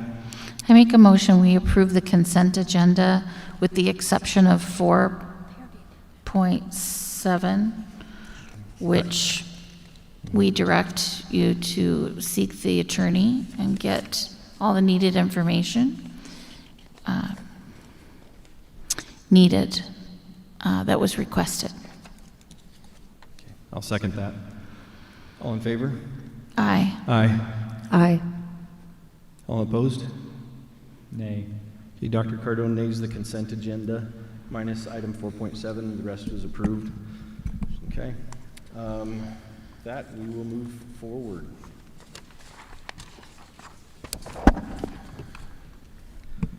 Okay, item 5.1. So as you know, we had to say goodbye to Pat Young, who resigned from the board. He will be greatly missed. But we need a clerk, so I need someone to step up and make a motion to appoint one of the other members as the board clerk. I nominate Lori Crampton to be the clerk. I'll second it. Any other nominations? Okay. All in favor? Aye. Aye. Opposed? Nay. Motion carries in favor with the exception of Ms. Crampton. All right, item 5.2. Discussion and first reading of Policy Advisory 677678. So I'm having Dr. Burgess pass down a copy. This is a first reading of changes to the sexual harassment policy. It is for your reading. There are minimal changes and nothing, I think, that warrants any concern. There's some changes in the timeline and the changing in the reporting process. They are for your consideration for first reading, and we will bring them back to you in October for a second reading. Any discussion? Okay. Item 5.2. Just did that one, I'm sorry. Item 5.3. Discussion. Good. I thought, okay. Item 5.3, I think this has some background. Yeah, so Mr. Floor, if you wouldn't mind. I will. So item 5.3 came to us, it was policy GCCA relative to professional support staff and sick leave. And the language that was stricken from the old policy says that the unused portion of such allowance shall accumulate to a maximum of certain number of days. In our policy, we had to change that to, because we have multiple anniversaries of start dates, there are some employees who get more accumulated time than others. So the new language is that unused sick leave may be accumulated and carried forward to the next year according to regulation GCCA. So what it does is it just simplifies the language rather than asking for a specific number of days, because that would be unique to each and every staff member depending on their anniversary. And this was decided back when Ms. Hoffman was on the board, but the reason we're having to revisit it is because the motion included a lump format, not the specific changes that we discussed and agreed upon at the time. We got a policy advisory with over a dozen advisories on it, and this was the only one that needed to be revisited. And so we're just going back and cleaning up policies, which I think Terry's doing a wonderful job doing. But again, it's a very simple change and brought to you for your approval. So would this be considered a first reading or a third reading? No, this is also a first reading. It's under new It's a business. third, but since we have new board members. Right, because, exactly. And the timeframes. Okay, understood. Thank you. Item 6.1, discussion and second reading of policy advisory 672-676. So this was brought to you last month. This is all of the regulations relative to the face masks that need to be implemented as a result of the governor's policy. And I'm sorry. Go ahead. it's okay. And there's also an instructional component as well relative to Susan B. Anthony Day that needs to be observed. Sandra Day O'Connor. I'm sorry. Did I say Susan B. Anthony? Sandra Day O'Connor, my mistake. And also, my computer's not working here. And also for, I think that's it. Give me one second. Oh, and then in addition to sick leave pay upon retirement, they changed the language percent of annual salary to percent of daily salary. So that was the change that we looked at last month.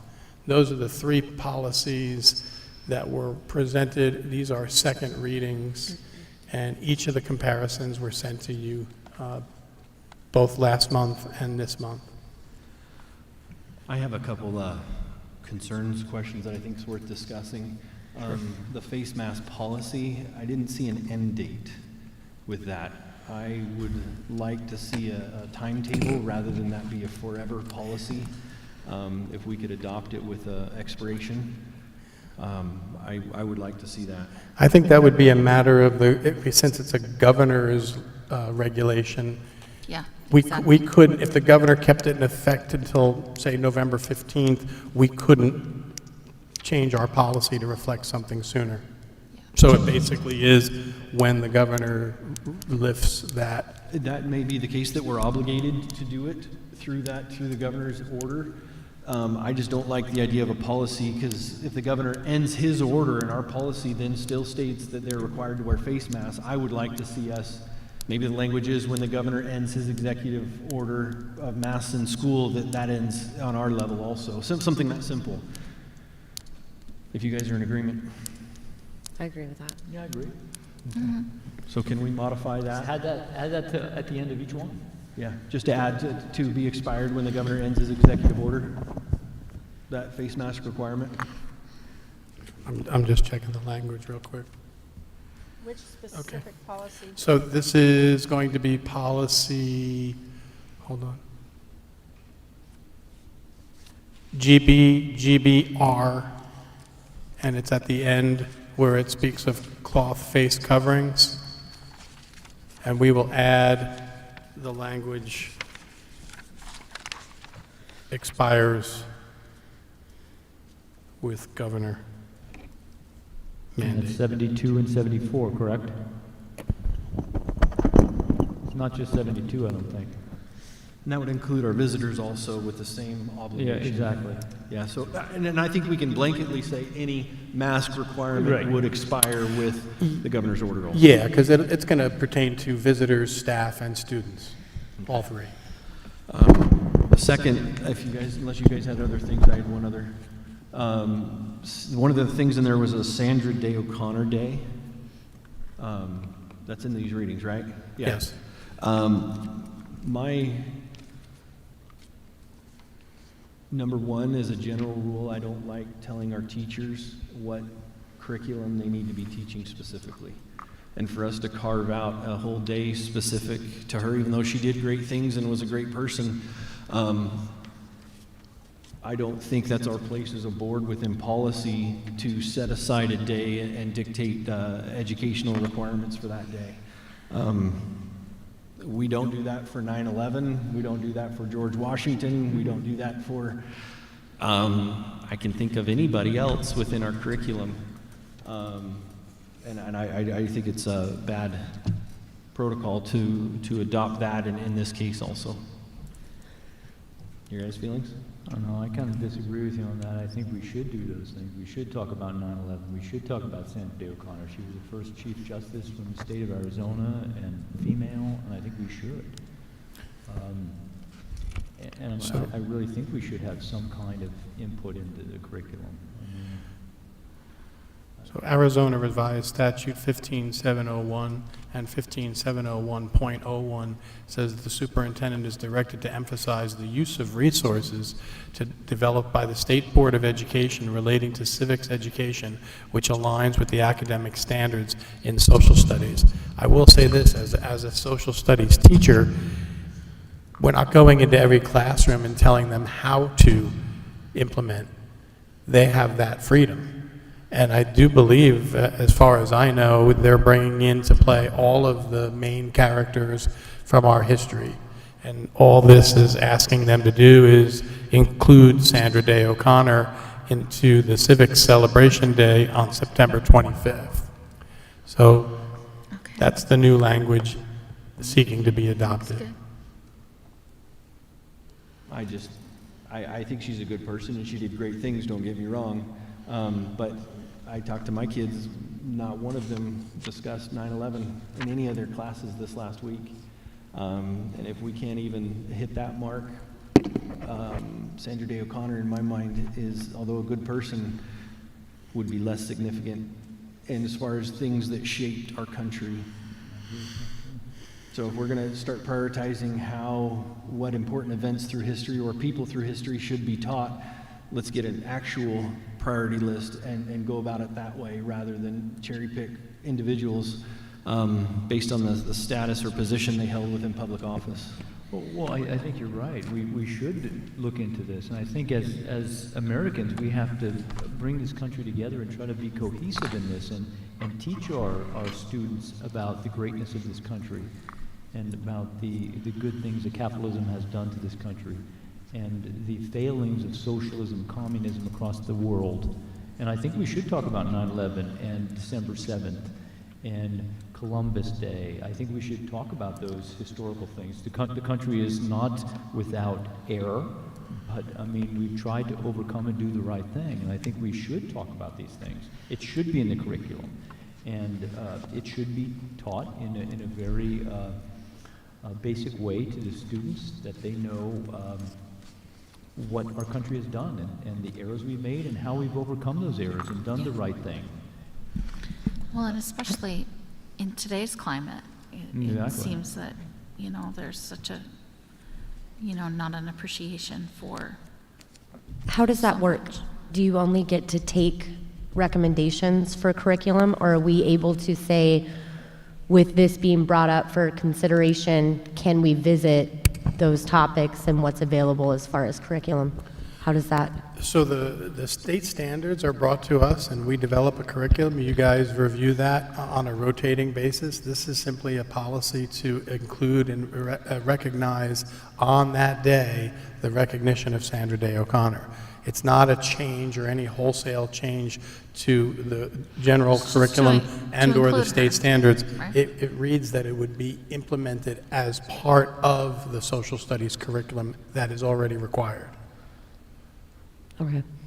So I guess my feelings are, why are we carving out this one specific in absence of these other monumental things that have happened throughout our country's history? Either we take a priority approach instead of give one off and prioritize that, or we let our social studies and teachers Well, determine maybe the we're appropriate course negligent of in lots action. of other areas, but let's not be negligent about Yeah, Sandra yeah, Day exactly, O'Connor. exactly. So- Maybe bring up, can I we totally agree with you, look at Lori. the state and see, or can we look at it and see if there is something available we could look at for those other things, like 9/11? So since this is with us today, if we want to accept it, but with the recommendations that we would find You have a some social history, studies teacher. social studies on 9/11 or other things, and start bridging that gap that we're missing? I am a strong proponent of the independence of the teacher in the classroom. They have the state standards, they have the curriculum. How they deliver it is truly a matter of creativity. I actually just saw one of the social studies teachers heading for the mic. I was going to yield to you, Dr. Burgess, if you wanted to hear a comment from one of our social studies teachers. I wouldn't mind if that's okay with you. Dave, sorry to make you go all the way back to your seat. And I think while he's making that run, that's where I'm coming from at this, is I don't want to force our teachers on how they should develop or present their curriculum for those state standards that are No, it's just uniform. saying they have to include this person, not how, or. You flip the switch? Just turn it on.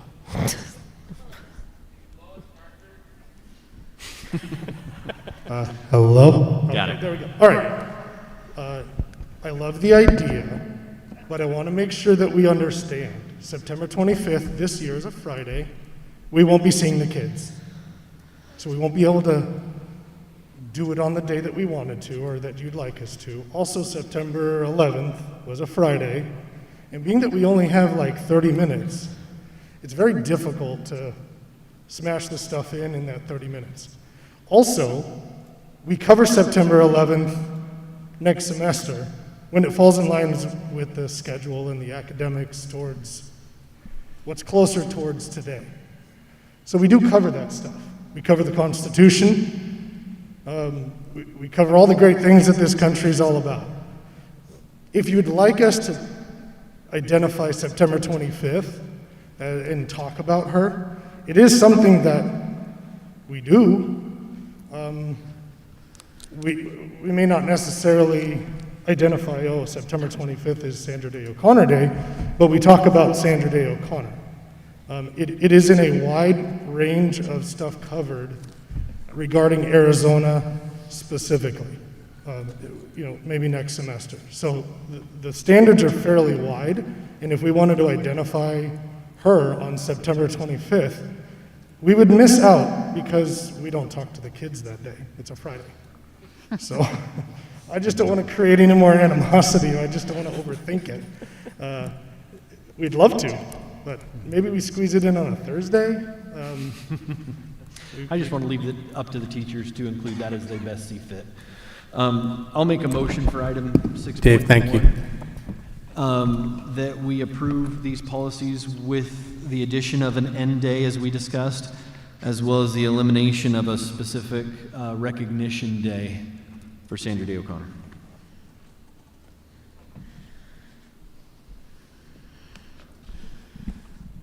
I'll second. All in favor? Aye. Aye. Any opposed? Nay. Okay. Does not pass. Two, myself and Ms. Crampton were in favor. Dr. Cardone and Ms. Fearing were Do you want to were remake a opposed. motion? Someone remake a motion then. Is there another Somebody has motion to on this remake a policy? motion. Can I not recommend that familiar you with it. break down each policy and make a motion for each individual policy now that you've discussed the instructional program? Is that, so the Sandra Day O'Connor, is that limited just to PA 675? That's IHA. Okay. I make a motion that we approve these policies with the end date to align with the governor's policy and to recognize Sandra Day O'Connor on September 25th annually. I second that motion.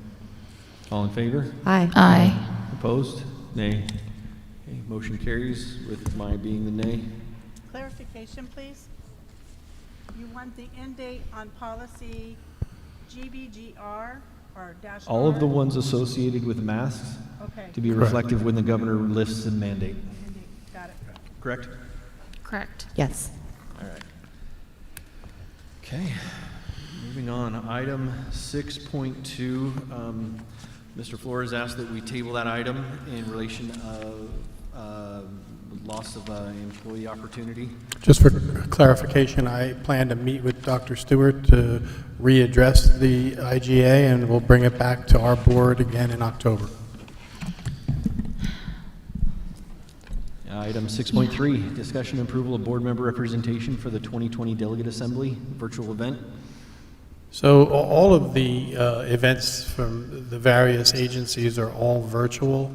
Normally, we send a delegate of our board to this event. In the past, Pat Young has gone. This year, obviously, it's going to be I've in gone as well. October. In October, and you've done it before too, right, Lori? Yes. And so this year, it's going to be a virtual attendance, so there would be no, going down to Phoenix or staying at a hotel. It's on October 17th from 8 a.m. to 11 a.m. You would be meeting with other delegate assembly members. So what we need is one of the board members to clear their calendar on October 17th from 8 a.m. to 11 a.m. to attend the virtual delegate assembly. It's the week before my daughter's wedding, so I'm out. I will be in crunch time. And it is a Saturday. October 17th It's a is a Saturday. Saturday from 8 a.m. to 11 a.m. I'll do that. Okay. All right. So then I move that we appoint Ms. Fearing for our representation of the 2020 Delegate Assembly. I second. Okay. All in favor? Aye. Aye. Aye. Go Carrie. Any opposed? All right. Can I ask though for that, Terry, is that the same as when we did the conference last week where you'll get like the link and all of that stuff? Register you, so yeah, you should receive. Do I need to come see you or no? Okay, I'll register you. okay. Okay. Next, item 6.4, governing board may enter executive session for discussion and consideration of employment, assignment, appointment, promotion, demotion, dismissal, salaries, discipline, or resignation of a public officer, appointee, or employee for setting goals for the superintendent, 2021. So,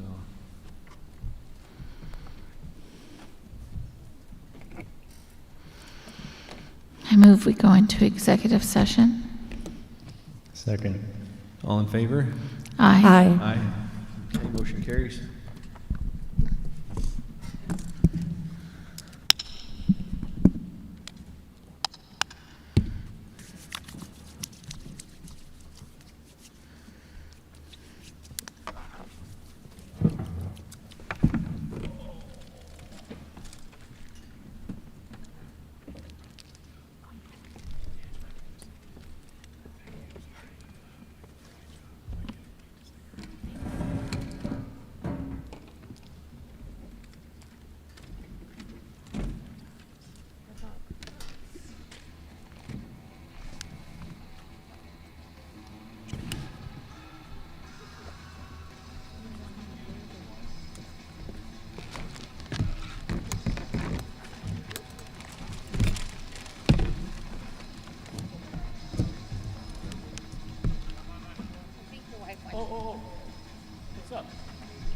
She's like,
In relation to item 6.4, we have instructed Mr. Flora on some goals for the district that he will finalize and make public shortly? Okay. It doesn't need to come back next month for that? No. Okay, good. And then as far as item 6.5 and 6.6, we are still waiting on information from the Attorney General's office, so we are going to table those till we have that input. And then item 6.7. I think we set pretty good direction, and I think ours should mirror Mr. Flores unless you guys disagree. What? Our goals as a board for 6.7, I think where we're at is we should have ours mirror his, unless there's something specific we as a whole need to be doing individually.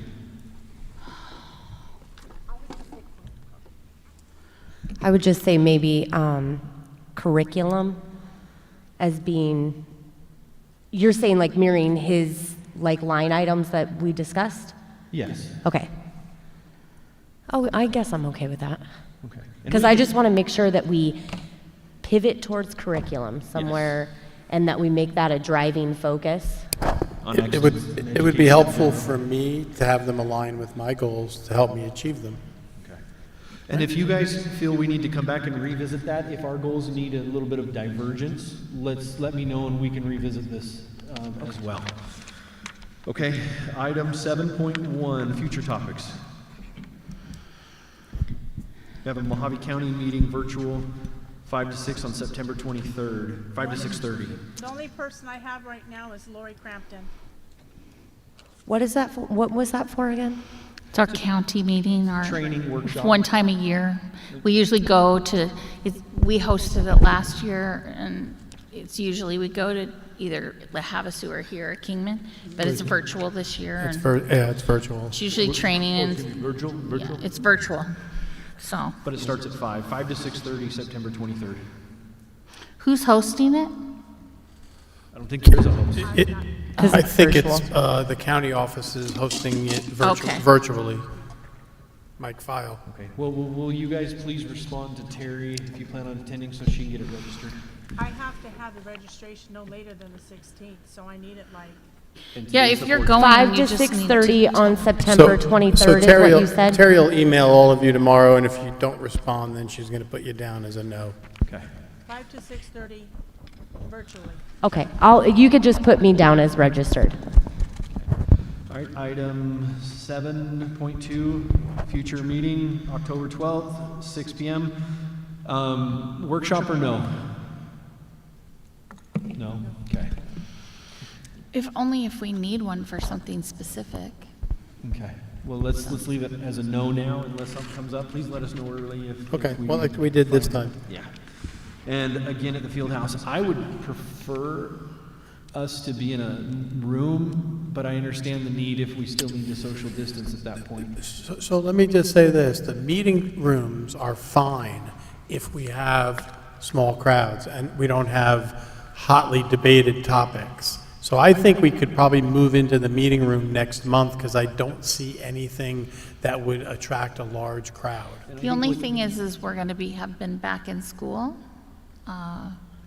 We might want to be here one more time because maybe If we do get a crowd or if we or do get a some- crowd because we'll That's have been fine. back in school 2 That- weeks. That's a and good maybe- point, because something might happen between the 28th and the 14th of October. Right. And I always err, by the way, on the side of more space than Well, I less. think, so the public knows too, everybody has YouTube access, so even if. we Well, do here's the outgrow thing, a we could thing- go back to the rooms, and then we just have a certain number of people that can come in, and then the rest would have to watch virtually. Can they YouTube from that room? Yes, can't they? I don't know. Can We'll we? figure it out. We'll But next figure month, it we'll out. still leave it here, just to be on the safe side. And I'll then let you hopefully know we'll make a move specifically. in November. Okay. Okay. Okay, no 8.2, we already reconvened, motion to adjourn, What time is the meeting next month? 6? 6 p.m. Okay. Motion? Motion to adjourn. I make a motion, we adjourn. Oh, did you do it? Oh, second, sorry. All right, so Ms. Crampton motion, Dr. Cardone second, all in favor? Aye. Aye. Aye. Opposed, motion carries, we are adjourned. Okay.